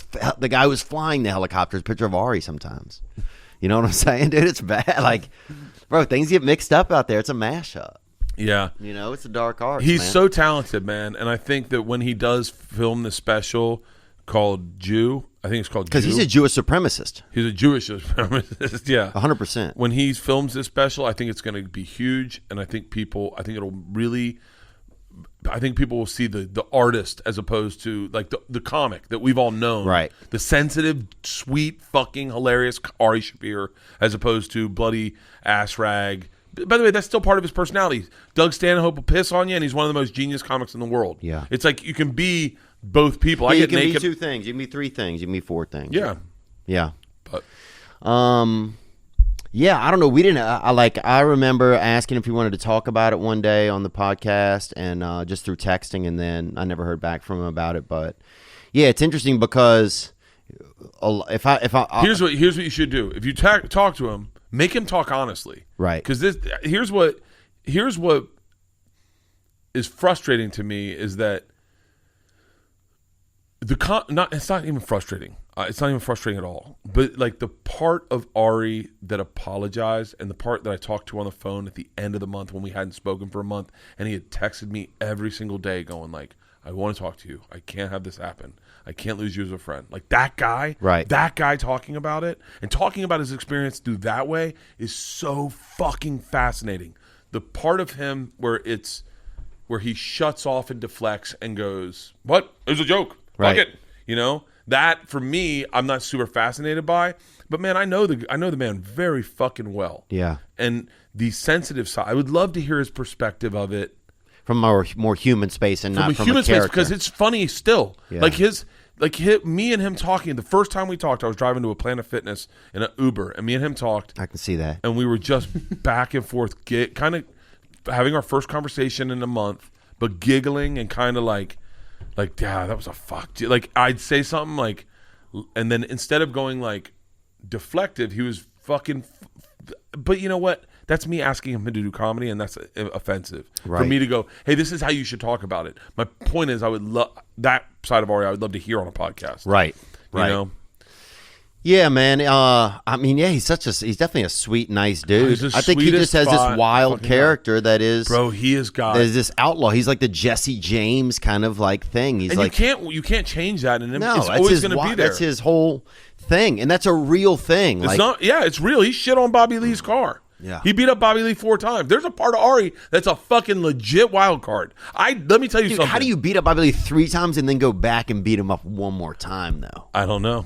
I mean, it seems like it was an easy fight. Yeah, no shit, dude. Just a lot of uppercuts. Oh, dude. Or lower cuts. Any cuts, dude. You could easily. any cuts you could use on Bobby. Dude, definitely, man. Yeah, Bobby Lee's so cool. He really is. He's unbelievably one of a kind. You and him are the two dudes in recovery that have never ever been browbeaty or like never been like you know, like when I say shit like, oh yeah, I'm not drinking right now, and you're like, nice, and you're like, yeah, I'm having a hard time sleeping or whatever, and I don't know what I said to you last time, but I said something about not drinking, and you're like, yeah, you just got like, I know what you're talking about, and then and then I was like, all right, I'm out, and just took off. But both you and Bobby Lee have always been cool about whatever fucking thoughts I have out loud, just listening and being like a friend. Right on, man. So as you know, some dudes are a little bit like, hey man, yeah, here's the deal, you got a problem, man, and I can help. Yeah. I can be your savior. And you're like, no, you fucking can't. Yeah, dude. You run an open mic out of Burbank, and I'm not trusting my life with you at all. I'd much rather be a failed alcoholic than fucking your sidekick at a fucking AA meeting. Yeah, don't make me beat up Bobby Lee again. Jesus. You know what I'm saying? I went to one AA meeting. Did you? Yeah. This was probably 18 years. No. Was it mixed or men's? Mixed. Okay. Mixed. Is men's better? Men's is definitely like a little bit more, it gets like a little bit more sentimental, I think. The mixed ones, there's always that element of like impressing women or seeing what's going on a little bit. Oh, yeah. This was. You know, because they got a lot of bottle thoughts out there. A lot of chicks who give up the liquor just to get a man, you know? Oh. Yeah. By the way, I can see myself totally getting sober because of a chick in AA. Oh, yeah. And then falling off with her when she wanted to fall off. Yeah. I can totally see that happening. But I went to an AA meeting one time. It was over. I guess I shouldn't say anything like that. But it was. No, you can say where it was, on Moore Park? No, it was on. No, this is when I lived in Hollywood. It was on the corner of Franklin and Highland. Mm-hmm. So it was like, I think it's Franklin and Highland. Yeah, Franklin and Highland. It's over by that Starbucks over there. Mm-hmm. So everyone went to the Starbucks and then walked across the street to the like school or library or what it was. It was in like an auditorium, like library type setting. You go in, they like give you the book, and you're sitting down first, and then they're going around, and then the guy I was with, this really cool dude, the only You went to support him? No. Leanne had dumped me. Mm-hmm. We had been dating for like 4 months, and she dumped me because I got drunk at a party, and I wouldn't let a fight go, like an argument with her friends. I just I died on the hill. I was like, this is my hill to die on. And I got drunk, and then I couldn't rebound emotionally from that fight. And then she broke up with me. And so I just said, I'm done drinking. I got drunk, and I lost a chick that I loved, and I don't want that. And if I want to find chicks I love that I want to keep, I got to be sober, because that's not going to work for me. Yeah, I feel you. I tried to learn French once to get a woman back. I made a boat out of clay for a woman once. I made a mixtape for Leanne. You did? Dude, she dumped me. She dumped me. I made a mixtape, and I drove down La Brea, sobbing, crying. Oh, yeah. Sobbing, crying, and put it on her car like a mixtape with a letter. And I went back and I tell you, I cried so hard. This is how bad I was hurt when Leanne dumped me. Cried so hard. I went into my shower because I didn't want anyone to hear me. Oh, yeah. But I couldn't sit on the ground. I didn't want to sit on the ground. So I bought one of those exercise balls in. But Into the shower? Into the shower, but Respect. it couldn't fit through the door. So I had to deflate it, crying, bring it into the shower, crying, re-inflate it, crying, and sit on it, crying. Hard to breathe deep when you're crying, too. Ooh. And so I'm sitting on, I lived up on, it's a street called Glencoe. God, it's right above, beautiful, man. Right above. Yeah, I know exactly where that is. I was sitting on there eating an Asian pear. I hadn't drank in a couple days. I was not out of any other thing that I've been crying this whole time. Is this in the Bible? I feel like this is in the Bible, dude. Yeah. And so this dude comes out, lived up there, and he goes, Hey, fag. What did he do?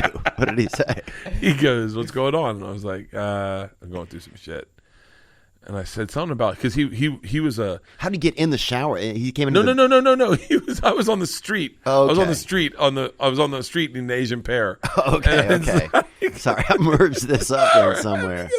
I didn't know we left the apartment. So he used to be a sober coach. So they'd hire him. Oh yeah, that's a big job. They'd hire him to go with huge actors to their movie to keep them sober so that they could get insured. Get through it. Denzel Washington is a man everybody talks about a lot of times. He gets real sober for films. You know? Yeah? Yeah. You always hear that anyway. It's rumor. So this guy then, that's what he did for a living. He made great money. And he was a nice man, tall guy, fucking coolest dude, short guy, good guy. No, yoked, good looking dude. Harley, Connie Corso dog, like just the fucking. He was the man, right? And so he just sit and he knew all the talk, man. He knew, but he was like he had been sober for a while and he'd been doing this so long. And he tried to get you in. He took you to a meeting. He just all he said was he goes, I said I'm thinking I'm gonna quit drinking for a while, and he was like, how long? I said I don't know, and he was like, hey, sometimes it's easier to just go.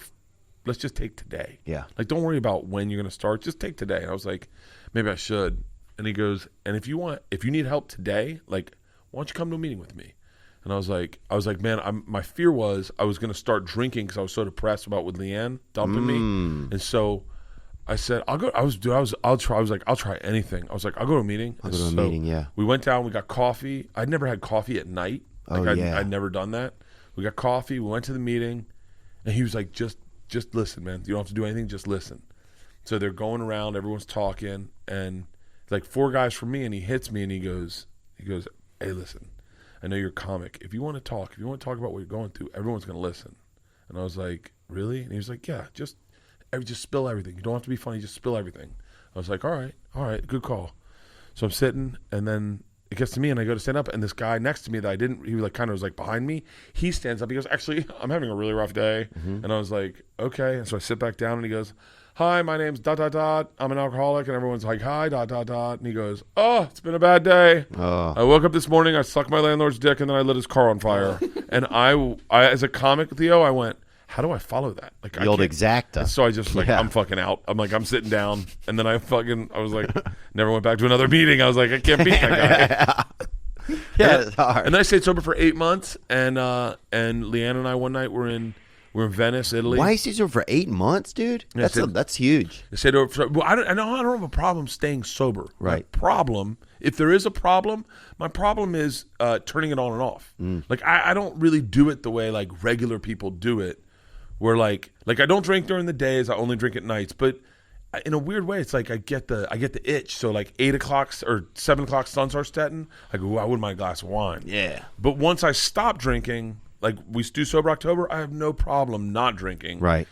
And by the way, I have a hard time starting drinking again. But once I start November 1st, I'm back in. I'm back in the game. Like it's not every night, but it's pretty much like any night I'm on the road. Oh, the road must be tough, man.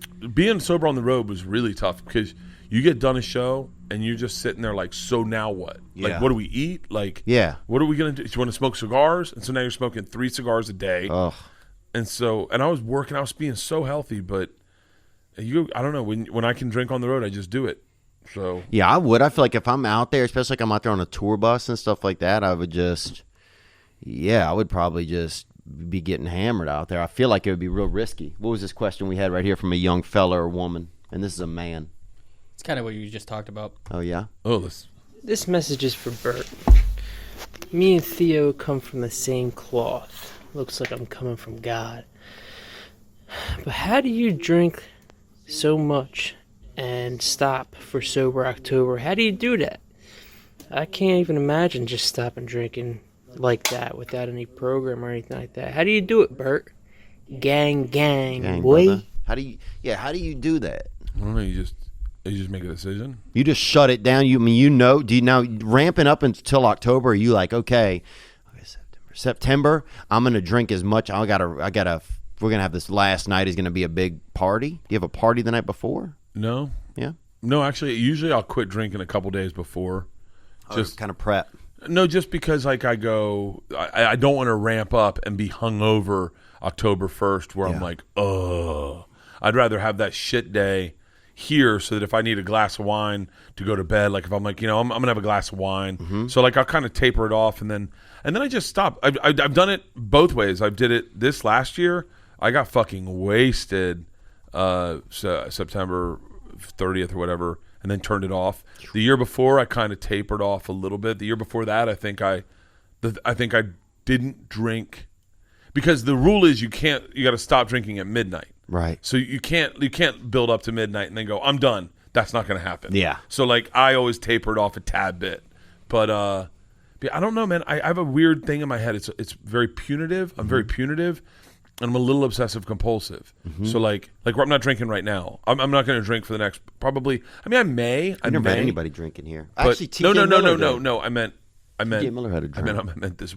I'm not drinking right now. This time in my life. Oh, I see what you're saying. And so we got a lot of work to do too right now. Yeah, and I have plenty of fucking free time. I'm like, dude, the last thing I'm gonna do is fuck a bunch of free time up with booze. Yeah. It's like when you go on vacation. My biggest mistake when I was younger is I'd go on vacation and get fucking wasted the whole time. Come home and be like more tired from the vacation than I was in life. Yeah. I went on vacation one time to Hawaii and my wife's like, no booze. I did it and I had a fucking blast. Yeah. Up early, jogging, swimming, snorkeling. Oh, it's like the greatest vacation. So I love snorkeling. So dude, Leanne loves I'm good snorkeling out too. there. Oh. Dude, when I'm out there, I feel like I'm supposed to be out there.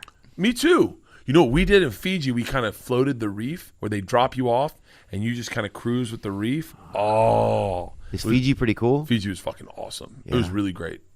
No, I'm sorry. I'm not saying Fiji. Bali. Fiji's great too. Oh, wow. I went to Fiji as well. Fiji's amazing, but Bali's fucking legit. I don't know. I wish I could tell you. I've talked to Dr. Drew about it, why I get to this place where I shut it down and then I don't. And then I'll tell you right now, man, if I don't drink for this whole time we're off or whatever time we're off, I'll have a really hard time starting again. Do you feel like you have to drink because of your show and because of your act? I think people would be really.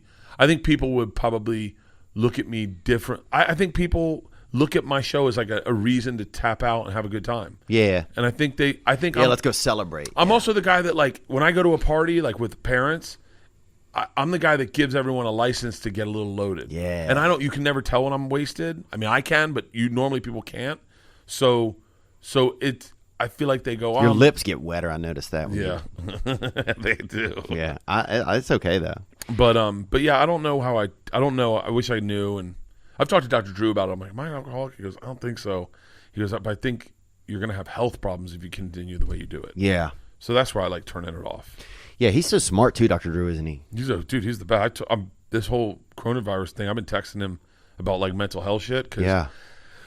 I talk about it, but no one really knows too much about it. But like, I definitely have anxiety, like that. I sometimes I can't deal with. I think that probably leads to me drinking. But there are times where I just like can't deal with it. And when this coronavirus kicked off, I was like anxious, Dude, I was like, I wasn't leaving the bus. Like I was like, yeah, I'm safe here. Like, why would I get out of the bus? It's out there. And everyone's it's where it's just at your place right now. Where is it? It's at my house right now. Yeah, but like I wasn't like we were driving across country. We drove from New Orleans to L.A.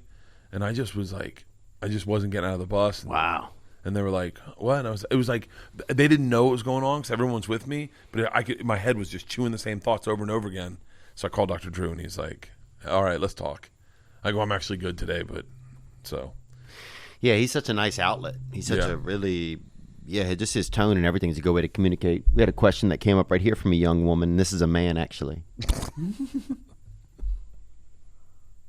Young fella. Bert, got a question for you. If there's no Tito's available, what's your other go-to drink? And Theo, back in your drinking days, what was your go-to drink? Gang. Gang, bro. Well, I like to do a Miller High Life. Was a beer that I really enjoyed. Really? And it's in Europe too. And it's a beer that I thoroughly enjoyed was a Miller High Life. And I used to live with a man who would eat Tostitos at night and drink Miller Lite. So sometimes I'd sit in the living room and watch him. He didn't know I was sitting there in the dark watching him. And he'd be on the computer looking at pornography and shit, eating fucking Tostitos and drinking Miller Lite. And I used to watch him. But yeah, when I was drinking, what else did we have? A little bit of Mad Dog. 2020 was kind of popular. Ripple. A lot of the brothers would fucking let you hit that Ripple jug, you know? Yeah. And, but yeah, once we got into college, beer, you know, and then once I got out of there, I went through a gin and tonic phase over there in Charleston, South Carolina. Gin and tonics are beautiful. Oh, my God. I can't What's talk in too, them? I They're can't talk too much good. about booze. Like, I'll literally get my hopes up. Yeah. Like, I'll go, like, you can sell me on a drink. Yeah. Where I go, I might need one of those. I talked to someone today, and he was like, I'm having a white wine. I'm on the Keys. This coronavirus is freaking me out. I just woke up. I poured a white wine. And then it's like 4 a.m. to me. Yeah. I'm doing a radio tour, and I was like, God, I want a fucking glass of white wine. White wine. Yeah, I don't have a problem getting back on. Look, you like me walking my way into back drinking tonight? Look, I don't have a problem, man. I might drink tonight. This doesn't be totally fine. Yeah. But, man, gin and tonics. Oh.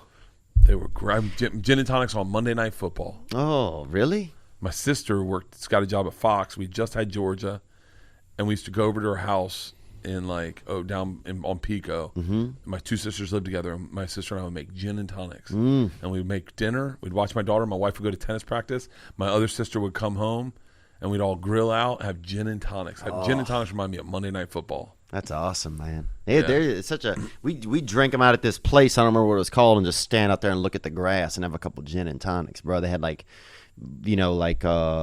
lot of marsh grass and palmettos and stuff like that. So this is in South Carolina, and we drink 9 of them, 11 of them, man. Fucking drink those bitches till your eyes wouldn't close. You know, it's funny. I don't enjoy the taste. I have to lay a rag over my eyes to sleep. I couldn't get my eyes closed if I had too much gin.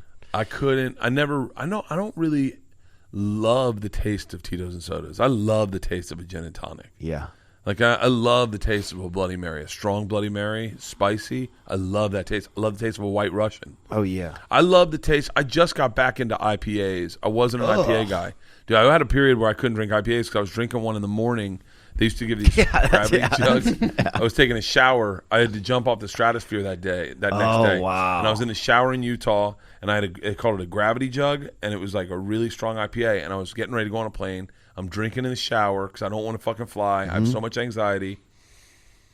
And I'm running late for the flight, and I drank too much, and I threw up a strong IPA in the shower. Just thinking about it. It's too much, huh? Oof. I couldn't drink IPAs for a long time. And then once those tannins and stuff from that oak or whatever gets into your gills. Do you know what I miss? Because I can't drink it because I'm on blood pressure medicine. Is grapefruit and vodka. Oh, wow. I never had that. Grapefruit and gin is fucking awesome. Jeez, you've named every drink on grapefruit. Yeah, dude, they're good, bro. Dude, Jack on the Rocks. Double Jack on the Rocks. Lots of ice. That's my takeoff drink on planes. Oh, really? Sit down on a plane. What do you want, sir? I'll take a double Jack on the Rocks. Lots of ice, please. These are how I take these are on my orders. This is when you know you drink too much. These are my orders, okay? Double Tito's soda, big glass, no lime. Can I get a double Jack on the Rocks, lots of ice? Can I get a beer but pour it in the glass? Just pour the whole thing in the glass. Do not just give me the can. Okay, no, actually, give me the can. Give me the can. Don't pour it in the glass. God, man, I am really specific about how I take drinks. But look, I think men as they get older, they get specific about how they take everything. You know, it's not like, don't give me this just like I'm 19 again. It was when you were a kid and you'd have to call your dad and be like, how do I like my steak? And yeah. He'd be like, medium rare. How do I get this tie to work? Yeah, how do I do this? Now it's like you know exactly how you want things. It's just like, okay, this is how I do it or I don't do it at all. Do you remember, it was like the first time you ever bought a car and you picked it out. Paid cash, boy. What 1984 Ford Escort, dude, with no passenger seat. Somebody stole it. but it had it when I got it. But I Oh. think the guy stole it back. The guy I bought it from. Really? Yeah, I never really went into it, but I do think that. But like the first car you bought, like that you went into a dealership and you said like, I'm looking at this, and the guy showed you things, and you were like, he's like, what color would you like? And you had to make all these decisions on your own.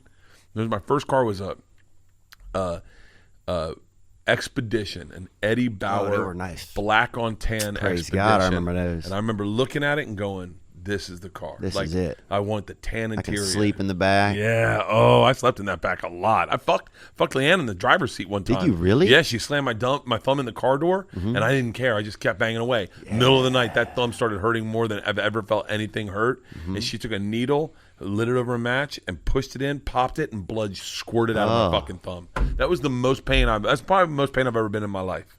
That fucking thumb. Yeah.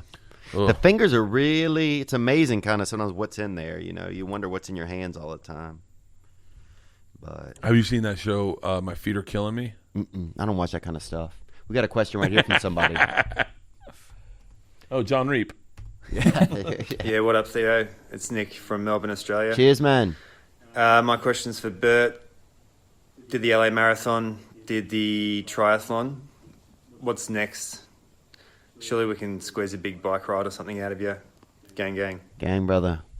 Yeah, Bert, it's crazy because for one end of the spectrum you hit the other end of the spectrum too, man. Some real pinnacles athletically. Yeah, I already rode a bike. I rode a bike from Philadelphia to Atlantic City.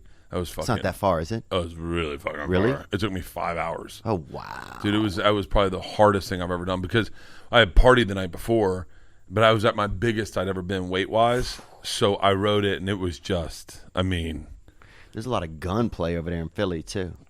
hour 25, and about, how many miles is it? 68.4.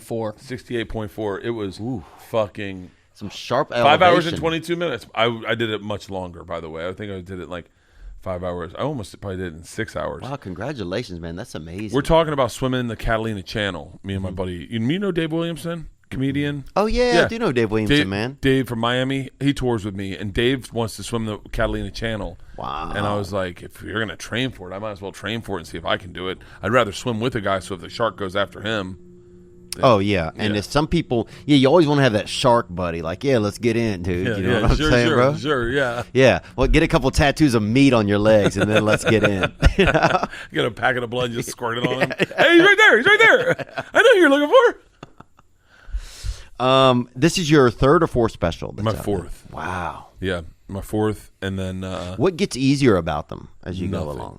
Really? Yeah, it's actually gotten harder, I think, because it's like Comfortably Dumb.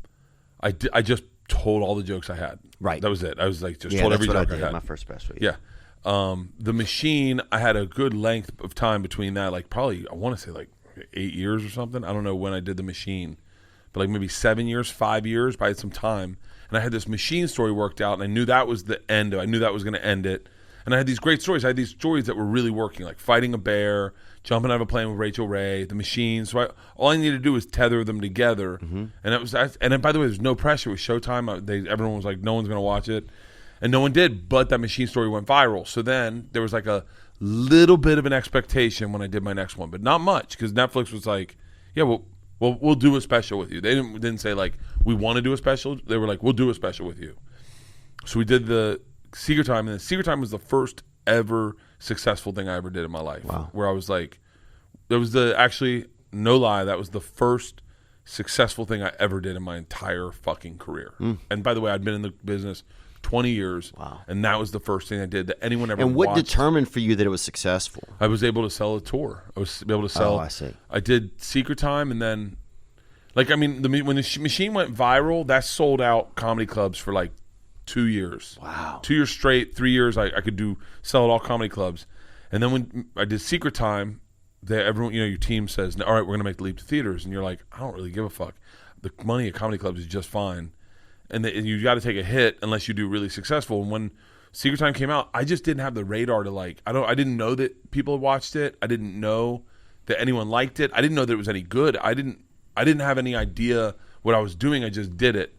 These were the thoughts I had. I had hung out with D'Elia. D'Elia said no one watched after 30 minutes of the special. So for Secret Time, based on that simple conversation I had with Aaliyah, I took all the best material that I had that had been spread throughout with a closer. I moved the closer to 22 minutes, and I took anything that popped and I moved it up front. Like I front loaded the fuck out of that special. Wow. And because I did, people got to the closer and were like, well, fuck it, I'll watch the rest of it. And so that was like probably the easiest I had, because I had no shame about it. I didn't mind promoting the fuck out of it, because I was like, I've been failing my whole life. This is going to fail, but I'm not going to let it fail. I'm going to just swing.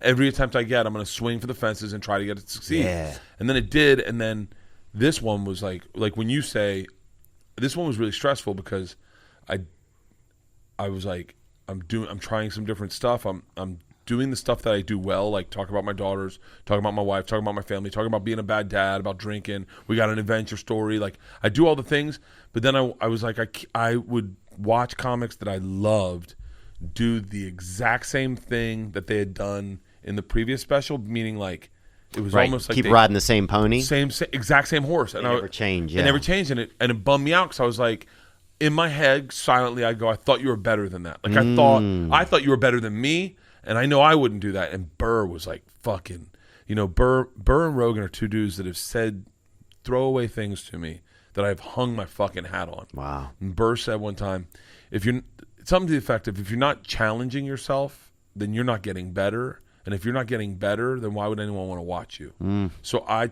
legit challenged myself. I said, I talked to Stanhope, and Stanhope, he was drinking one morning, and I was like, what are you doing? He goes, I'm writing knock jokes. And I went, what? He's like, yeah, I'm writing goofs, man. Like just goofs. I'm fucking around. I'm not writing material. I'm just working with my brain. Working his brain, getting the brain to really do something. And he's like, we're as funny as those guys, right? We got to be as funny as those guys. I was like, yeah. He's like, there's no way they're funnier than we were. We're funny, so why can't we write knock jokes? I went, yeah, why not? And then I started getting obsessed with Norm Macdonald. He's a guy that could write a knock joke. Like he's a guy who could take a standard structured joke and then make it. Now me, I'll speak only for me, but I think all of us, me, you, Segura, like our group of guys, D'Elia, Santino, all of us, we do what we do in our own way, but it's not traditional stand-up. Right. And I'm not gonna go into that, I'm gonna do traditional stand-up. I was like, I would like to challenge myself to write a guy walks into a bar joke. Yeah. And so I did it, and I think it's good, and I think it's probably the best joke I've ever written. But I don't think you'd know it's a guy walks into a bar joke unless I told you, and then you go, oh shit. And so I did that. I tried to do this thing about this gun bit, which I think is one of the better bits I've ever written. I've seen that. I believe that I saw you do that bit at the Comedy Store, man. Yeah. I thought it was so good. Yeah, and so I just try to challenge myself, and if I succeeded, then great. But if I didn't, you still got the stuff you loved what I did. And I think it's exactly what you said about your special. That's how I feel right now. I'm super proud of this fucking thing. But like you don't know, I don't want to be like some guy that's like. And who would I be if I? Yeah, I think there's definitely a thing of learning to be proud of things, and then there's also a thing of constantly, okay, how am I going to challenge myself again? Where am I going to move the bar? Am I going to stay in this safe zone? Take a look at where you've challenged yourself. Like I heard a joke that you threw away the other day, and I thought. Old Theo, someone was telling me this joke. They go, it was a throwaway. I brought it up to Theo, and he was like, oh, yeah, whatever. And I thought old Theo would have hung his hat on that joke, and that would have been his act, and he would have said every night on stage. Where you are today, because you've challenged yourself and taken fucking big strides, now you're fucking where you're at in stand-up's next fucking level. But you got it. We always challenged ourselves when we were younger. Yeah. We always think about it. If you stayed where you were at an open micer and you were like, I'm getting laughs, that's what I'll do. We know those guys. Yeah. Then they stayed here the whole time. But instead, some guys, you get those laughs in open mics, you're like, I'm actually better than those cheap laughs. I got this. Yeah, the cheap laughs scare me now because sometimes I want to tell a joke. I don't know something new to do. Yeah. And I haven't been on stage that much, but I want to do something new, and I'll be like, man, there's a couple of cheap jokes that I really like that, 5-8 years ago, I'd have been like, oh, definitely. But now I'm like, I just can't do that. It's not going to make me feel good. Dude, when we worked together in San Francisco, and you sat down and you told a solid 8-minute story about that Mexican man that went to school with you. Oh, yeah. I'm on the floor. You would have never had the balls to do that in what it was like 800 people. You would never have the balls to do that when you first started, but you challenged yourself. And I think we have to keep doing that as comics when we do specials. We can't just go, well, Secret Time worked. Let me just do a carbon copy of that, change out the punchlines, but same structure. That structure works. Yeah. Why wouldn't I do that again? Well, I think it's, and I might be thinking way too much about it. I know that there's probably guys like Rogan will probably be like, dude, just be funny. Yeah. Burr would, and even after all Burr's advice, he'd be like, bro, just be funny. Remember, that's like the rule. Yeah. Like you don't have to fucking sit here like a workout class. Yeah, we don't have to save the world. We don't have to. Yeah, in just the end, make we me just laugh. have to be funny. Yeah. But also at a certain point, you have to make yourself laugh too. You have to, or you're just not going to care about it. You're just not going to be, unless you're a joke writer. If you're a storyteller, then I think it's different. I think we're storytellers, and I think we take people places. And Yeah, if you want to be different. a good storyteller, you gotta figure out new ways to. I mean, the way you're telling stories now, man, no one's doing it like you. And thanks, man. It's the truth, and everyone talks about it. Fucking everyone talks about it. And but you didn't just show up with that. You had to work there, right? And so why would you ignore that? Why would you go? Okay, I'm here. I'm done. I'll just do this for the rest. I'll do this exact same thing for the rest of my life. But do you ever think like, oh, am I going to be stuck? Do you ever think, though, that I'm going to be stuck here? Yeah. Like I'm just going to be able to do this? Or do you think like, oh, okay, I will continue to evolve? Do you ever just wonder for yourself, like, will I continue to evolve? I think everybody kind of wonders that, like, is the gas tank going to run out, I feel like that. Yeah. Because I get in my own way. It's like, because I did Travel Channel for so long. And then when I got out of Travel Channel, I was like, I found success in podcasting and stand-up, and that was it. And I went, fuck it, I'm done. And I literally turned a middle finger to everyone in Hollywood, and they'd be like, hey, we want you to do this. I would pass. I want you to do this, pass. And then everyone came at me with a project, and I passed on everything. And then one day I went, I remember someone got like a movie. I mean, Tom did a movie maybe or something. I only say Tom because I talked to him so much, but like Tom did a movie with Marky Mark. And I was like, why would you do that? He was like, well, you gotta try new stuff. And I was like, what do you mean try new stuff? Like, it's who the fuck wants to be in a movie with Mark Wahlberg? And he was like, it's a life experience. Like, Right. don't you want to try shit? And then I was like, oh yeah, maybe I should also, maybe I have time to also do other stuff. And then I was like, okay, like let's do a series. And so we did more sexually advanced. They just had sex earlier and stuff. So I think that was intimidating. The black girls were intimidating because they had more experience. Yeah, it's funny. Sometimes you talk to a black guy, he's like, I got head when I was 10. And you're like, what? Like, you're like, for real? Yeah, like, sorry, dude. Sorry, it's okay. This place just went out of business. We're good. We were 16, 17 when we hooked up. And Y'all met at a carnival? Yeah, she worked for somebody, and I was working out there, and she worked for a friend of mine, another family. Let me dart that balloon, huh? Yeah, and she was actually pregnant when we hooked up already, too. And, really? Yeah. Wow, that seems it was illegal. Crazy. That's crazy it in the eyes definitely, of God, but I don't know. And we're still friends. Raekwon, her son, works for me now. Oh, yeah, really? Wow. Yeah, her son works for me. Like, was there drug use out there? A little bit. Yeah, just a little bit. So most of the time I'm the server. You're on the line. Yeah. Okay. I like to be on the line because I know how fast I could go. Even if I drop stuff, I just keep on going. Oh, yeah. Just keep on going, just like your lunch lady, Annie. Well, we had a couple of good lunch ladies. We had this one lady we had named Sarge, actually, and she was, I think, she loved ladies, I'll say that. Oh, yeah, we had this other lady, Miss Moncrief. She'd always be like, make sure to get your spaghetti. That's what she called it. Your spaghetti. Get your spaghetti. So she would yell at us.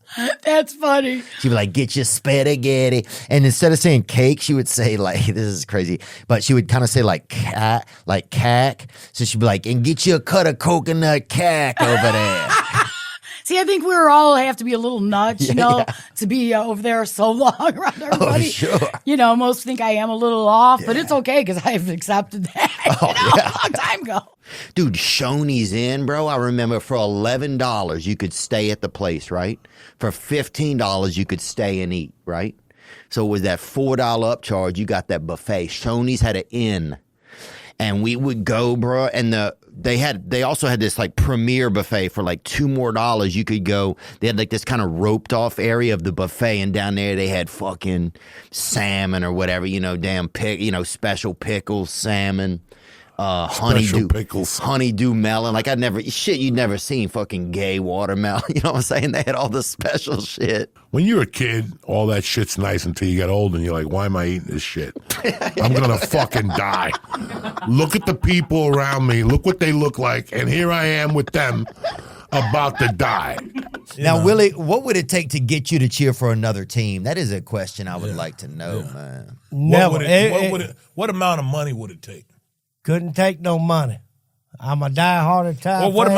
amount of pussy would it take? No pussy or nothing. I'm a diehard Tide fan. Now, what if a woman came, and I'm talking a lady came over from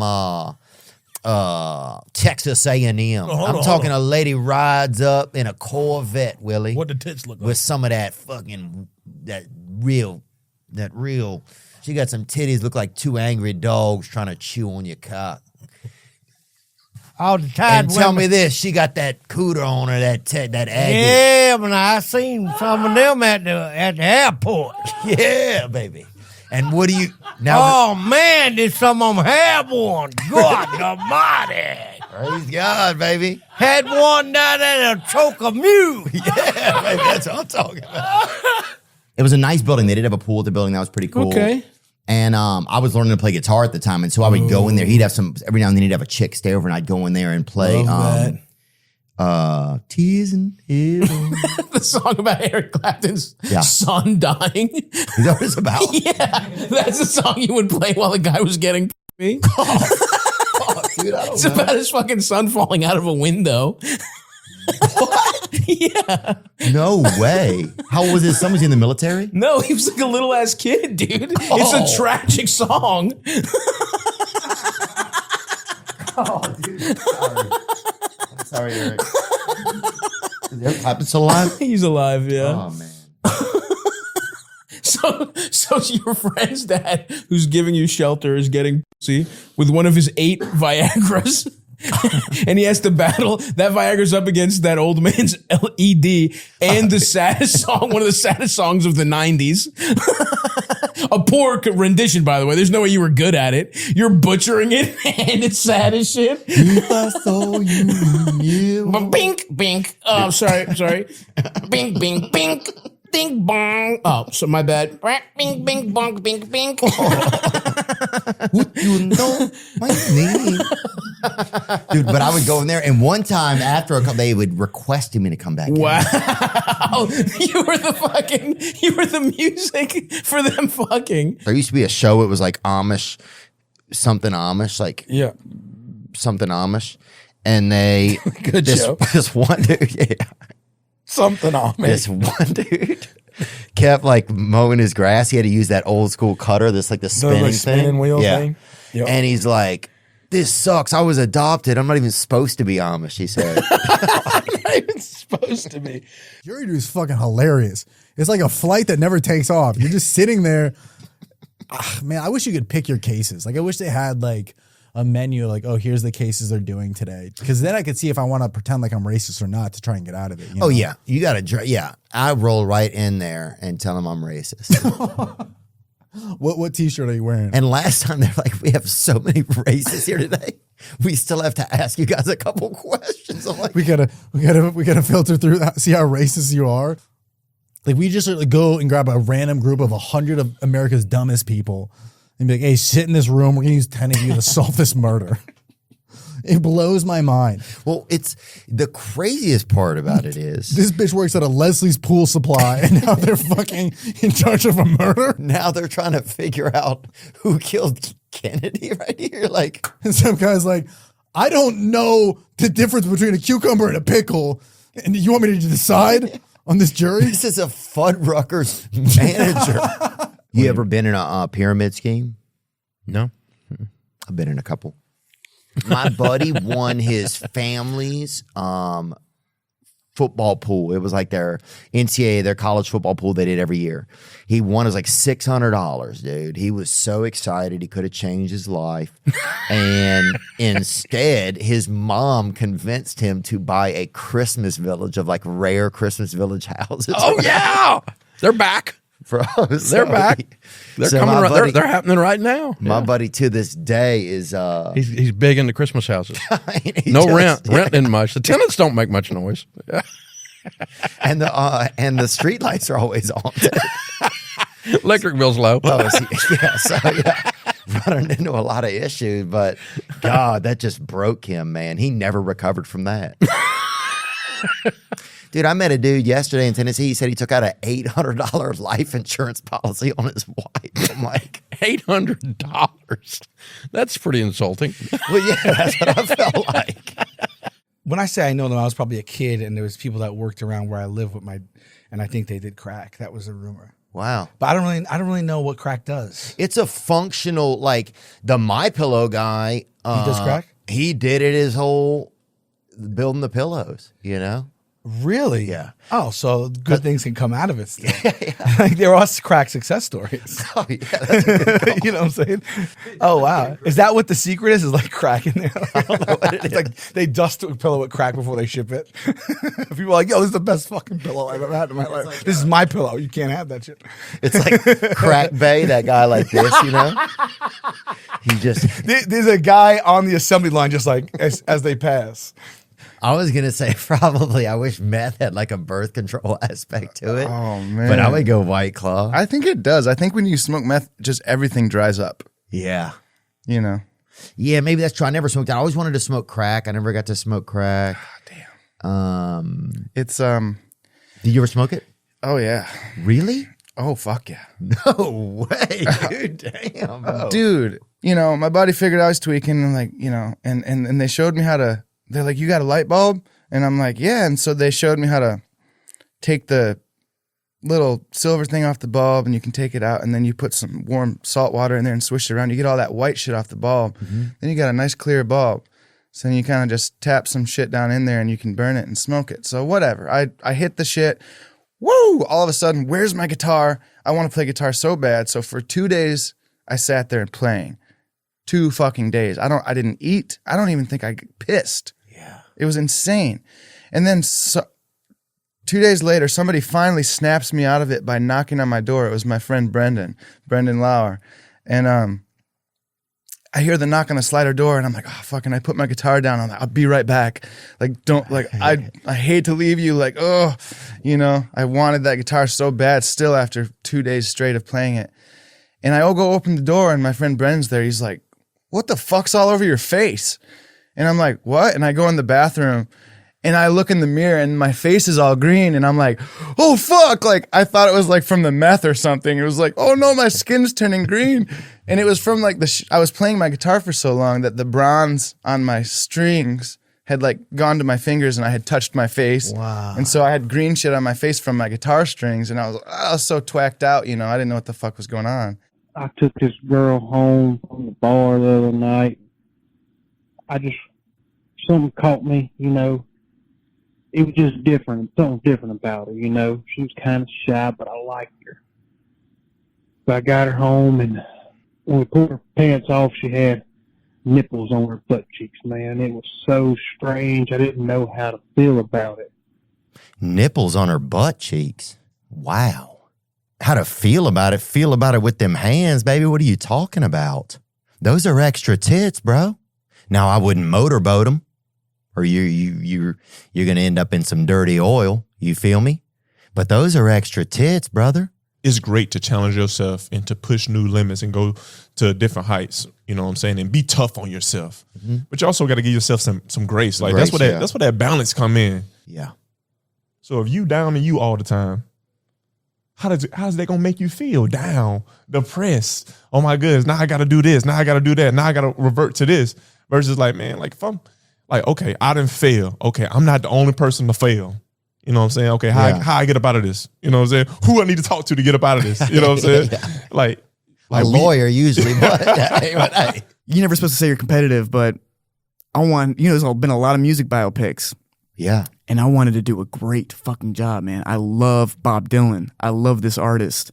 None of this is for granted. This is a little misconception about actors too and acting. You can have a cushy job on a TV show. If you don't give a fuck about your work, it could be a great lifestyle, right? You're making like high 6 figures, maybe low 7 figures, and you're just showing up when you want. If you give a fuck about what you're doing, these are long ass days. Wow. You know what I mean? These are 14-hour days, 6 days a week sometimes. 3 months. Look, I know people got it way harder, but I want to feel that grit. I want to feel it. I hope people don't laugh at it. I feel like I'm the hardest working man. Anyway, maybe I shouldn't say that, but no, you respect what you do. Yeah, because you got to. What else is the point? I talk about this with friends a lot. Like, this is too weird a lifestyle to be nonchalant about. Yeah, why do this? Yeah. If you're not going to go as hard as possible. What did you guys see on the cameras? And did you guys ever catch anybody having sex or anything like that? We've seen a lot on camera. I've seen people getting head. I've seen it all. Oh yeah, that's one vote for Trump right there. But hell baby. yeah, You feel me? But we had a direct incident with one of our guards. Okay, so and what rank was he? He was a no striper. No stripe. He was a no stripe. He was a baggy pant, dicky wearing guy like me. Good guy though, but he was messing around with the girl from Cinnabon. He was. Yeah. So the girl from Cinnabon, we were watching her go from Cinnabon to the parking lot to her car. Okay. But she was walking with a guy. Oh, she's walking with a guy to her car. And I think he was the employee, one of the employees from the movie theater. Goes in there. We could clearly tell they're doing some shit. He leaves. Within 5 minutes, somebody else comes walking up. It's our guard. He gets in the car. No. They start doing their thing. Was it a Honda Accord?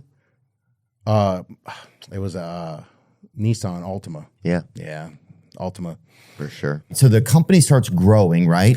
Yeah. And in addition to people helping each other get jobs, people were helping each other. People were starting relationships on there. I went on dates off of Craigslist before, Good. I mean, I would use casual encounters too, It's like that was sometimes I met a girl one time and we watched a Nets game and made love, honestly, and she let me sign her cast, right? And I was like, and we had a great time. Well, I think we dated for there's no accounting for taste. Yeah. But I'm glad. I'm glad. Yeah, I know. Who wants to be a Mets fan? I need Caleb Presley biblically. And that's your best friend. I just texted with him today. Special guy. I have a crush on him that's like, really? It's bad. Because he's another SEC boy, right? Tennessee? He went to North Carolina. Yeah. He went to You're North Carolina. kidding.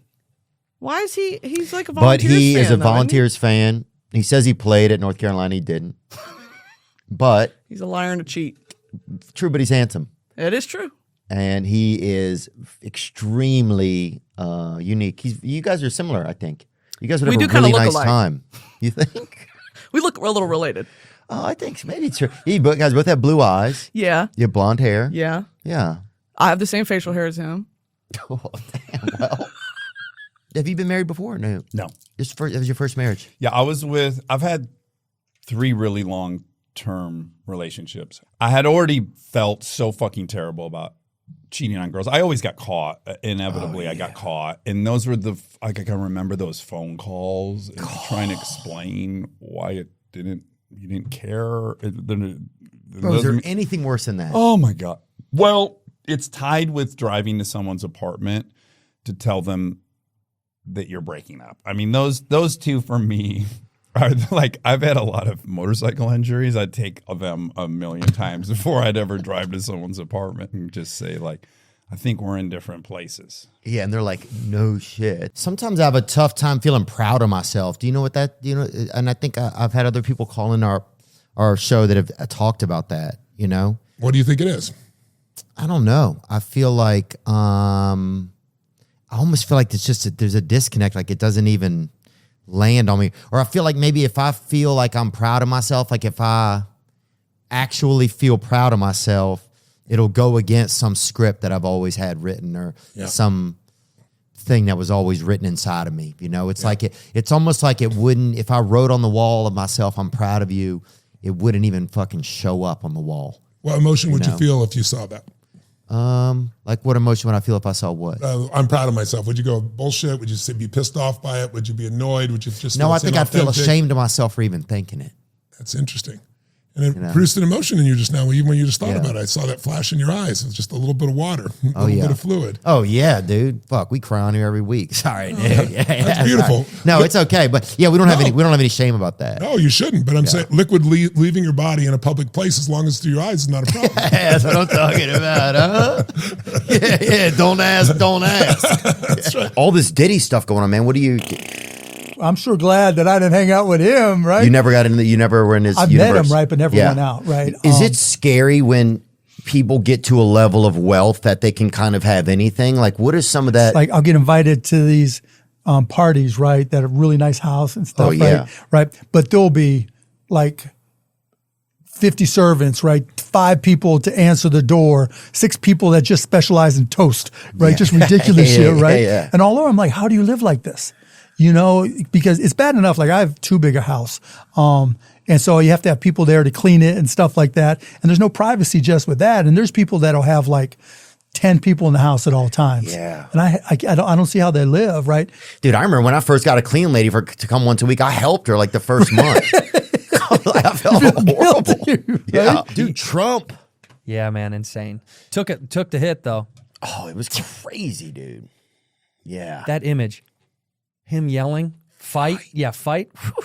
My God, dude. I didn't know. Put that on the American flag. Yeah. You know, put that right where the stars are. This fucking dude. Now, this could be easily an actor. That's me. That is me with one of those silicone masks on from. It's like the Guy Fieri hat that you buy at the store that comes with the hair. What? His face is going. Well, he was up there. We was yelling. They didn't know, but we could hear him. So we walked up. Oh, it is a fake hat. Probably 5 to 7 minutes of Trump speaking. I'm estimating here. I have no idea. He's got chewing too. But, big old dip. Yeah, he got chew stuck in his neck. We noticed the guy crawling, bear crawling up the roof of the building beside us, 50 feet away from us. So we're standing there, we're pointing at the guy crawling up the roof. And he had a gun, right? I'm going to call this dude out. Go do something, dude. Yeah, what are you doing? You're pointing at him for 2 minutes. What are you fucking just finishing a beer? Fucking 50 feet away. God gives you one chance to be a fucking hero.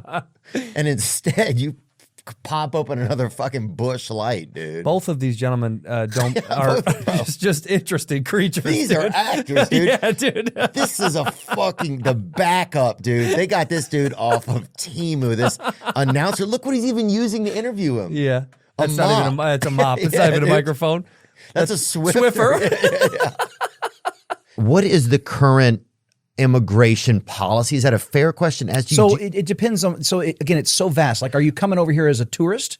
Then you get a visa for 6 months. You're saying. Okay. And if you come here to work, you got to get a work. You got to have a passport and a worker visa. Now there are so many types of visas, from entertainment to family to work, and it really just depends on what it is you're after. If you're coming here and you have a valid passport and you have you want to be a tourist for 6 months, you get a tourist visa, and you get it stamped and you fly in or drive in. You come to the port of entry and you're free to move out the country for 6 months. If you overstay, then you could be deported. So why did people not want to use the pathways, the legal pathways to immigration? Like, it takes too much time. It's the line's so long. You're my mother's absolute favorite, dude, just because this is why. She's probably never heard any of your music, but because you say what you want to say. I came out with middle fingers on my CDs, like running my mouth. It's like I always say, and I sound redundant probably, but I haven't changed. The times have changed. Yeah. I've been doing the same thing since day one. Dude, you know what? I think that's really true about you, because sometimes I think some things you say, I'm like, it seems like sometimes I'll be like, that seems kind of outdated, but the truth is just that times have changed. I was talking cash money shit since I was broke when I was young. Yeah. I've talked cash money shit. I probably came out of the womb talking cash money shit. Yeah. And they're like, it's a boy, it's a girl, it's It's somebody talking shit. That's all we know. Crazy, dude. Just because, like, I mean, obviously, like so many people tell you all the time, just, Dr. Feelgood, just so much of just like, I mean, my brother would beat me to you guys' music. That's crazy. Yeah. I was the drum dude. I was a snare for my brother. And it was awesome, though, but it was loving, like, brrr. How bad was it, like, when addiction hit you guys' band and stuff? Was that pretty crazy? When you're looking around and you're seeing the guys in your band, everybody's this close from not waking up again. That kind of shit. And you've reached a level of like doing crazy shit, like when you're shooting fucking Jack Daniels in your arm because you ran out of heroin, when you could just drink the fucking Jack and be like, oh, and just fucking drink. We're out of heroin, but maybe if we shoot it, it'll be fucking better. It's just alcohol. Like when you're doing dumb shit like that, we're like, I think someone's going to die here soon. Like we should all, and we did it as a band. We were like, we'd take handfuls of fucking halcyons, they were called, and then we'd fucking go out for the night. But these are all fucking like downers and sleeping pills. So like, who does that? We're doing such dumb, dangerous shit that everybody was like, all right, that's it. We're all going to do this together. And we just, it was like 89. We all went to fucking rehab. Together? Different rehabs, but yeah. For me, I was mixing so much stuff, so much. This kid was all over the fucking place. And down. But you can hear it in the music now. Sometimes we go back for laughs and we'll listen to some of the shit I made when I was like in psychosis. What would you say is the most fucked up and it's you ever were for an album? I Want to Die in New Orleans. I think mine is. I was literally in psychosis from doing so much speed and downers, bro. I thought Southwest Airlines was trying to kill me. I thought you told me that story once, bro. I thought Kyle took a life insurance policy out on me for $70,000. This motherfucker, that's the most New Orleans shit ever. Bro. Somebody takes a life insurance policy out for $700, bro, just for to make it their truck payment. That's the fucking most New Orleans shit, bro. I remember that we were in New Zealand when he told me that he thought that they were putting a hit out on us. Yeah, he thought like. Now, what do you say when he sits you down? Oh, bro, I'll put them through hell. Look, bro. At one point, I was starting to get really impatient with it. Because like I was tired of explaining that like this insane theory wasn't actually happening.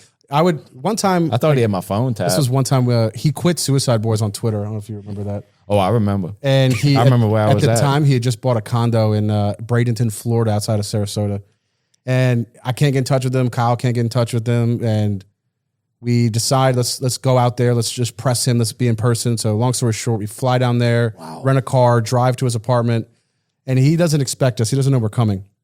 We go upstairs, and I knock on the door, and he's like, 1 second. And I think to myself, like, man, I just flew out here and fuck that. I'm not waiting a second. I was like, bro, I'm here. What's up? Like, what's the problem? And he was like, give me a second. He had to go to the bathroom, do his little thing, to catch my drift, and then we get him outside. And he was ready to talk. And this long story to say, I was trying to like see, I was like, is he fucking with me? Is he lying to me?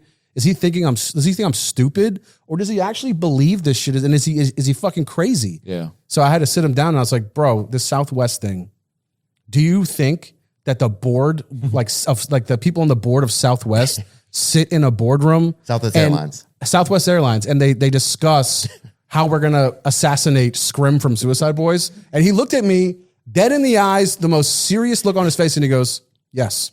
And I lost my mind, bro. I took my phone and I threw it I was trying to hit the grass, but I hit the sidewalk. The fucker sparked. Yeah. And that pissed you off even more. Yeah. I thought they were trying to kill me because my brother had bootlegged one of our tracks and because he was bad off on dope and sold it to this person for like $800, but actually didn't give him the song and just scammed him. And I thought the person he scammed was the son of somebody on the board of Southwest, and they were just going to take me out. To speak on the other, on the other side of things, I'm thinking, what is coming out of his mouth? Is it real or not? come to find out, the story of his brother stealing a song and selling it is true. So it's like, and I'm sitting there, and I feel bad because I'm like been calling him a liar in my head and all this shit, and then I find out it's true. So then I'm like, all right, so is all of this true? I still refuse to believe that the board of Southwest is meeting to discuss his assassination, but I had my brother and my family believe that was a crazy fucking time, bro. I was very convincing. There's a guy living at our house at the moment, and he was like trying to get off work to just come down and just say hi. Oh, and just mill around? Like a loitering, they call it. Yeah. I think you guys, loitering must be a British thing, huh? Because we wouldn't say that, loitering. What would you say? We'd Stalking? be like, oh yeah, stalking. Yeah. Well, stalking is more like once you've loitered and you see something in the window, you know. You see something, you see a bit of tits in the distance or something. But yeah, that's stalking. Yeah. And then it's breaking and entering, you know. And then it's marriage usually. If you have a way with words, I think. Here's a couple of Viettes right here. Bring them up. That's a real person and not AI. No one's gonna know. The kids aren't gonna remember this fucking guy. Dude, most people can't even see that far. How far can people see usually? What do you mean? I'm just saying, like, how far can somebody see? What is the that average mean? sight distance for a person with normal vision is about 3 miles. Get fucked, dude. When standing on a flat surface with their eyes about 5 feet above the ground. That is bullshit. I thought it was like 70 feet or something. Why are you asking this question? I'm not sure exactly, I guess. What were you? We were just talking about David Spade, average read. I just got a cyber truck too. Oh, you were telling me that? Yeah. You got it? Yeah. How is it? It's wild, bro. I mean, for one, you feel like you kind of work at Lowe's kind of a little because it feels like you're supposed to be like delivering something to somebody, but you never drop it off. What do you put back there? It's just the whole car feels a little bit like an appliance. Yeah. So it feels like sometimes somebody's just going to open up the back and just put a TV dinner in it. You know, it just has this like kind of, or just put a load of laundry in there, just press a button. You know, it has an appliance-y kind of feel, but then it makes this sound when you go fast, and it literally feels like you're going into the future. Nice. And some people don't know what it is. Like there was a guy who like, I don't know if he was homeless or not, but he just seemed really homeless, and he was like, what is it? What is it? You know, and then he just kind of started yelling at it and just cracked a beer open. And I was like, God. Being married to a gay man would be fun because there's a feminine energy to him that would be like almost like having a girlfriend. Oh, it's the kind of largest Pomeranian you can have if you're a woman, is a gay husband. Yeah, I like That's what I said. I feel like that would be your type if you dated black girls. I'm willing to date a nice black girl. Yeah. What is, I mean, a black girl that's nice? What does she look like? Like, describe. Just tall, kind of. Has some booty on her, bro. Yeah, I knew that. And some of the titty went into the booty. I was like, damn, this is a whole. I'm trying to imagine that. It was just a. God like damn. Coke bottle shape. I mean, she looked like the letter S, bro. Yeah. And she was really pretty eyes. Yeah. Nice, soft spoken. Looked at me twice. Yeah. One time I hung around for a long time for the second look. Yeah. But it still It's counts. getting weird at that point. It still counts. But yeah, it was a little It's weird. getting weird, yeah. And I waved and I walked off, bro. And the wave was what fucking fucked me up. What type of fucking guy waves? See, that's going to turn black women off. I know. You don't do that shit. You got to be a little bit gangster. You got to be straight up. They want straightforward, especially coming from you. You know what I'm saying? One of our white brothers in the community. I think more black women want you to be, you got to be more assertive. Not too much, because you know how y'all get. But none of that. Dude, y'all got to meet her. None of that turn back the clock shit. We ain't doing none of that. I'm a modern day soldier, brother. You get what I'm saying? Oh, yeah. Like, 100%, buddy. None of that going back to the 1800s bullshit. Oh, I'm saying no. like be assertive as if like 2012 and up, bro. Yeah, That's what I'm 2012 and up assertive, right? Okay, you're fine as hell. You are beautiful. Yeah. And I would like to see you soon. That works. But you got to give them a little they want to feel that umph. You know what I'm saying? Yeah. Yeah. Na, na, na, na, na. I'm a colonel of this motherfucking tank. Y'all let the big You get what I'm saying? Got the big bag. Yeah, what's your kiddo like? I don't know if I. She's a stud. Oh, it's a baby. It's a girl. Were you have there when a she was baby. born? I pulled her out of the coochie. No, you didn't. Yeah, I did. They let me Oh bring my katana God. in. What kind of shoes did you wear? Closed-toed, obviously. Respected. And hey, no offense to anybody. Closed-toed shoes. But I think that's what God wants. Yeah, you have to. Anybody that wears open-toed shoes to their child's birth is obviously, first of all, a Jimmy Buffett fan.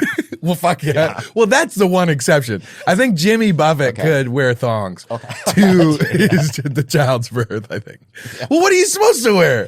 Like, I was saying, I pulled her right out. No way you did. By the head, I did. I got gloved up. And they scrubbed let up. you do it? There's not somebody there? Is there a lifeguard or something? Well, I don't know. My doctor was such a baller. And is the mom awake during this? Yes, sir. Okay. She's full awake. She's not on her phone or anything, is she? Dude, she's on Clash of Clans. That's amazing. The child has filed emancipation papers. Yeah, you can see him right there begging for a sip. Look at that hand. He's in. That's Deep Roy, isn't it? That's not Deep Roy. That's not a child. That's Deep Roy. And Roy's getting, look at her. She's just beyond.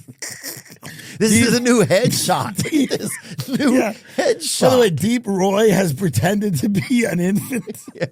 There's gonna be a newspaper article. Whitney Cummings' baby was actually Deep Roy. I wouldn't be surprised. There's a lot of things are getting so tough out there, Tim. Little people are going undercover. They just had the Russian girl who faked with the family to be able to eat and survive. So they're just going to have to, and Whitney, because Whitney is she's busy. She's busy. Yeah. That's the thing with Whitney. She's a great mom and everything, but she's busy. She's got a lot going on, so she might not notice if her son is Deep Roy. She might not notice. If she's got Deep Roy there. Oh, you got a fucking young baby who's just in an Elvis outfit. She might like how quickly he's growing, and she might be like, well, my baby's so impressive. He's speaking Hindu. He's speaking Hindu. He's dressed like Elvis. Yeah, he's doing great. Like, I've done a great job. I mean, how would you approach that? I was a kid. Your wife is allergic to the fucking cat, and I'm your kid. Be real. I would don't probably do comedy. Don't do comedy right Okay. now. I would probably get a So shake. I'm your dad. I'm your son. Okay. Hey, Dad. Bubby. No, you have to. Do it. Sorry, just do it like me. I don't know. Wait. You don't have to have an Asian accent. Okay, I don't know what country we're in. No. You're you. Okay, got it. I didn't know. Out of nowhere, you're gonna have an Asian accent. I didn't know what country we're in. No, I'll we're in start America. over. Who gives a fuck? Well, give me a setting then. All right. Yeah. Okay. Well, I have to be that specific. Yeah, you're just okay. You live in Nashville. Okay. Your wife is white. You're my son. Yeah, I'm sorry. I'm not Asian. All right. Make believe that I'm your biological son. Okay. Right? Yeah. Hey, Daddy. Hey, Chucky, what's up? I don't know. The people don't even get thought of anymore, it feels like a lot of times. And here's the toughest part, I think, Bernie, is as a person who, has felt like in their life, maybe their father died in a war, their grandfather died in a war, and they've tried to pay their taxes and be a, considerate person in their town or their country.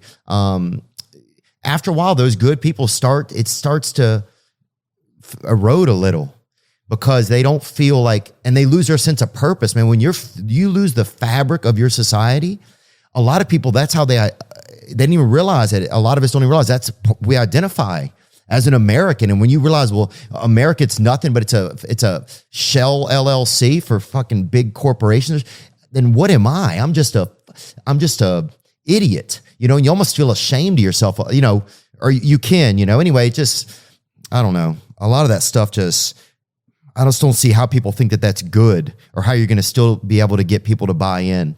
Theo, I think you said it better than I did. I mean, I agree with you. I think a lot of people are ashamed. They're giving up. They're hurting. Yeah, and many of these people have fought and died, or their families have fought and died in wars, and they're good people. And maybe they're nurses and they're business people. Yeah, anything, crossing guard, mailman. Right, exactly. They believe in their community. Yeah. And meanwhile, they're getting ripped off by people on top politically and economically.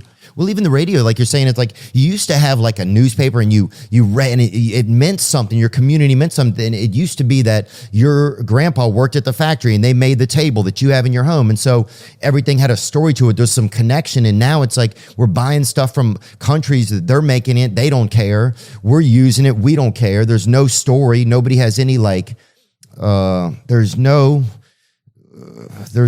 thread. You know, the thread just gets thin. That's a very profound point you just made. And so how do we get it back, you know? Ain't easy.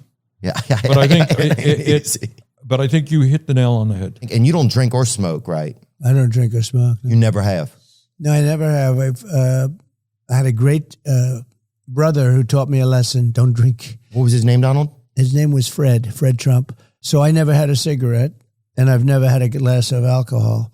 And my brother was incredible. He would tell me, because he knew he had a problem, and he'd say, don't ever drink, don't ever smoke. He'd always add smoking because he did smoke a lot. Did you guys ever do anything fun together, like one nice memory that you have with him? He had a great talent for flying. He was a pilot. Oh, sweet. And he loved it. And did you ever fly with him? I did. I flew with him.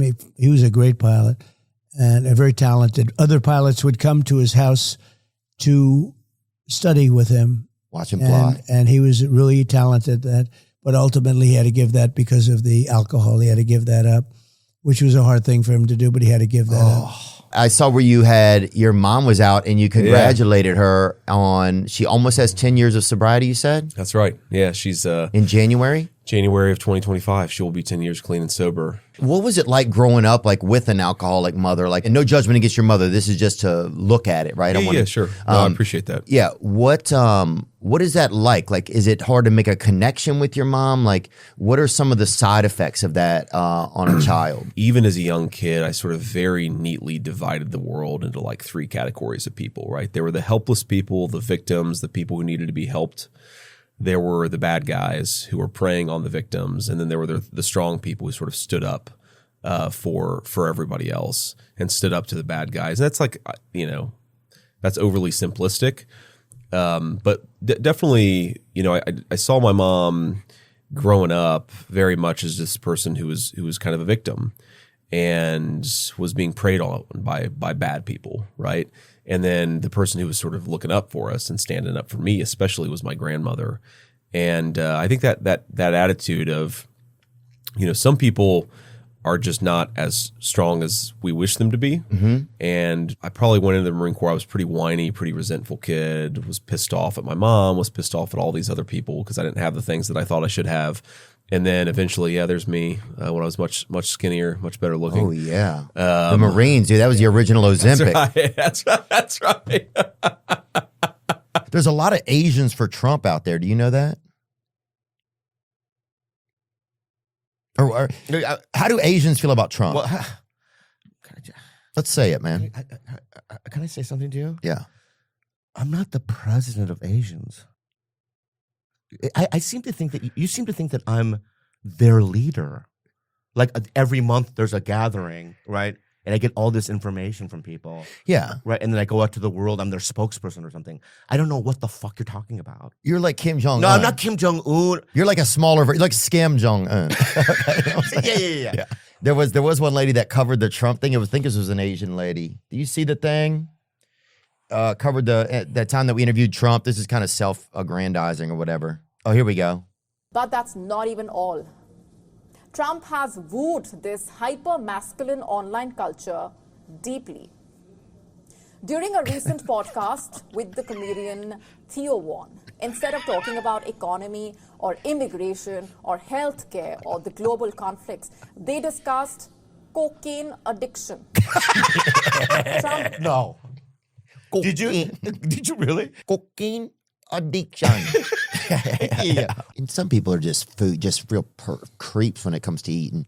You know, I've had owl. I don't know if we can say it or not, but no, you can't. Well, I didn't. You just did. I didn't have it. You ate an owl?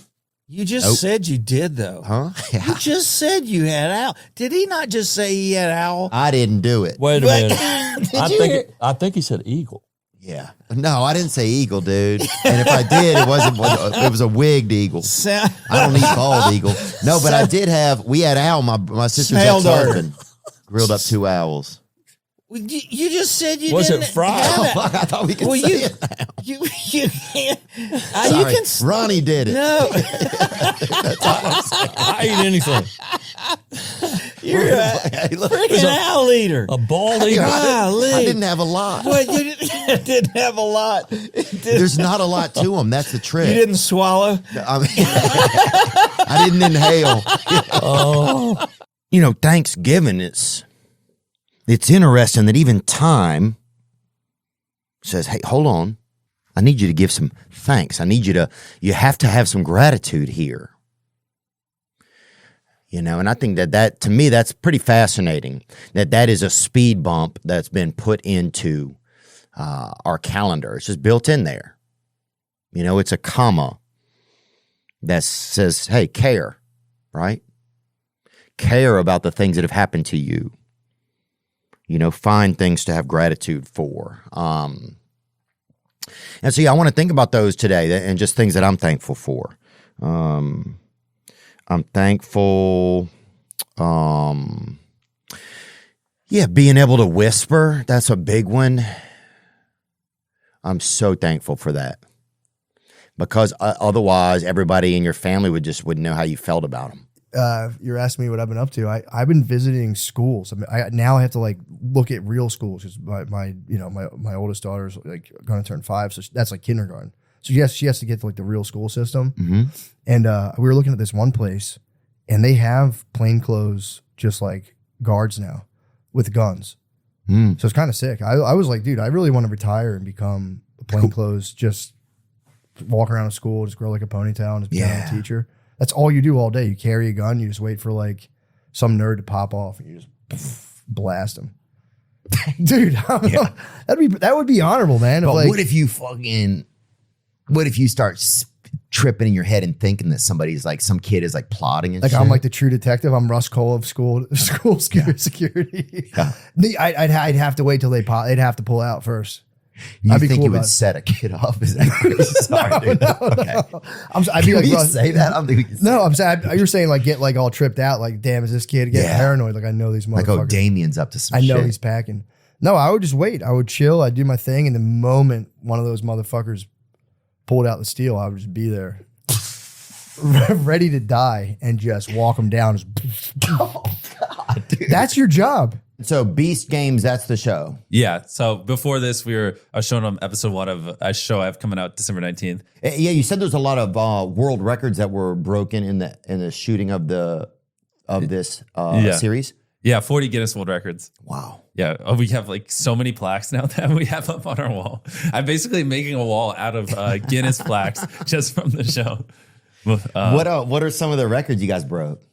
Most contestants ever in a show, largest cash prize in a show, most cameras recording at once in a show, most people, which you saw, and a show like most money given away in the first episode of a show, just like stuff like that. Yeah. Oh, that's the most people probably since 9/11, I would think. Oh my gosh. And we might have to take that out. Yeah, and I shouldn't have said that. I'll say something else. Yeah, I haven't seen that many people at the same time. Wait, why was there a cut before you say what you're saying right now? Huh? Oh, there's just, we needed something to he had to use the bathroom. Yeah. Just had to use I'd already soiled the conversation. That's the most people at once that I'd seen since since I was in the parking lot of a Widespread Panic concert, you know? But that was LSD.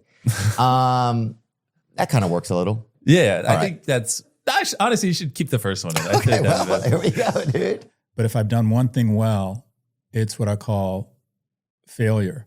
And that is, I ran for sophomore, junior, and senior class presidents. I lost 3 times. And based on my track record, I decided to run for student body president, where I went on to, wait for it, lose. Mm-hmm. I've started 9 businesses, 7 have failed. I can't tell you how many women in Whole Foods and other places and other retail establishments I've been rejected by. Yeah.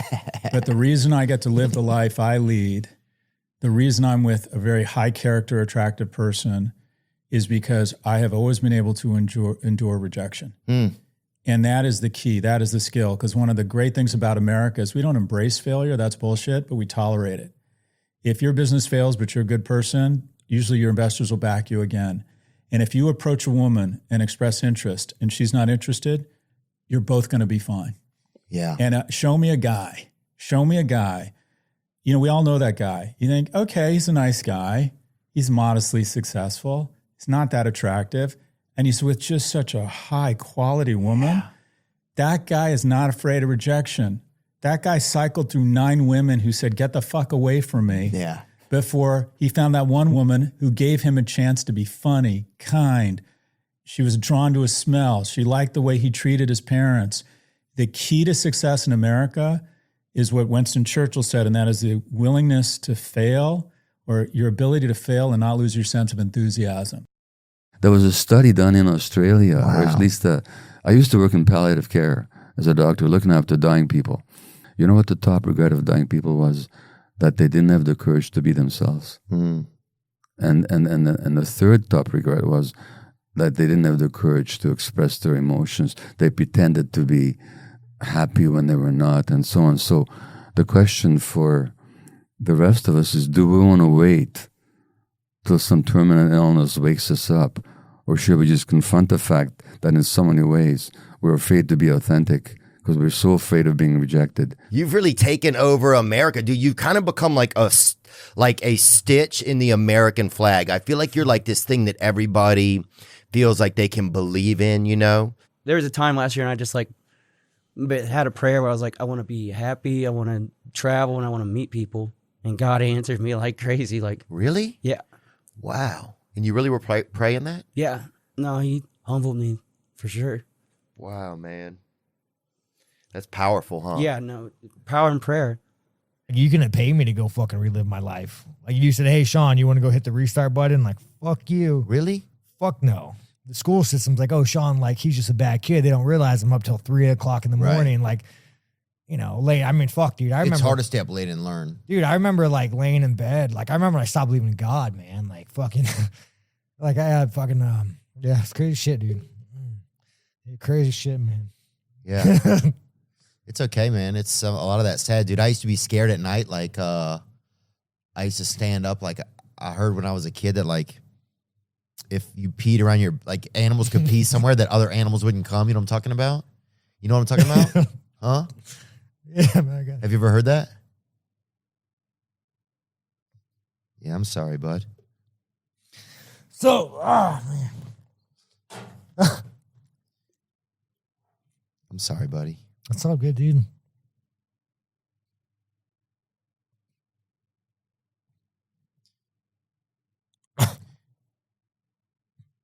We don't have to talk, man. I can just sit here with you for a minute. Oh, fuck. Oh, fuck. 6 seconds. I can just sit here. We can just sit Nah, here. it's all good, dude. 6 seconds. I just process it.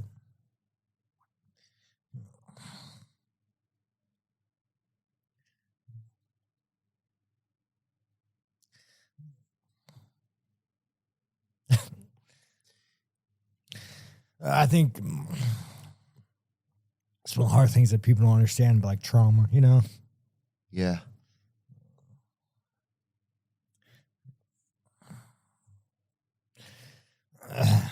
Sometimes it just comes out. Oh, no, dude. Like, I remember I have a hole in my gum.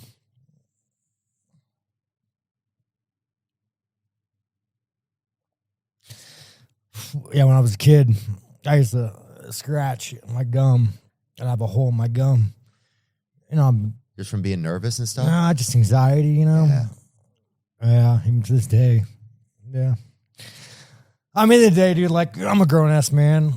I don't give a fuck. I mean, you could post this. I don't care. Oh, dude, I don't have any. No, it's all good, dude. I mean, it is what it is, dude. Like, it is what it is. Like, people understand. Like, when I talk about, like, oh, I'd kill a man, it's like, you don't understand, dude. Like, when you go through that level of trauma, like, you just view the world differently. Anything new in the dating world? Kinda. Yeah, what you got, you little squirrel buddy? What happened? Well, back in March, I had a little incident with a girl. You had an incident. I met her at a bar. Mm-hmm. And then went home with her that night. And now, Riley, at this point, you still in your ejaculatory promissory note with the Lord is still intact, right? Correct. Okay. So what happened? Did you end up, I mean, like, how did it end, dude? You know what I'm saying? Like, did you end up, creaming that little nugget, or what happened? I did. No! What?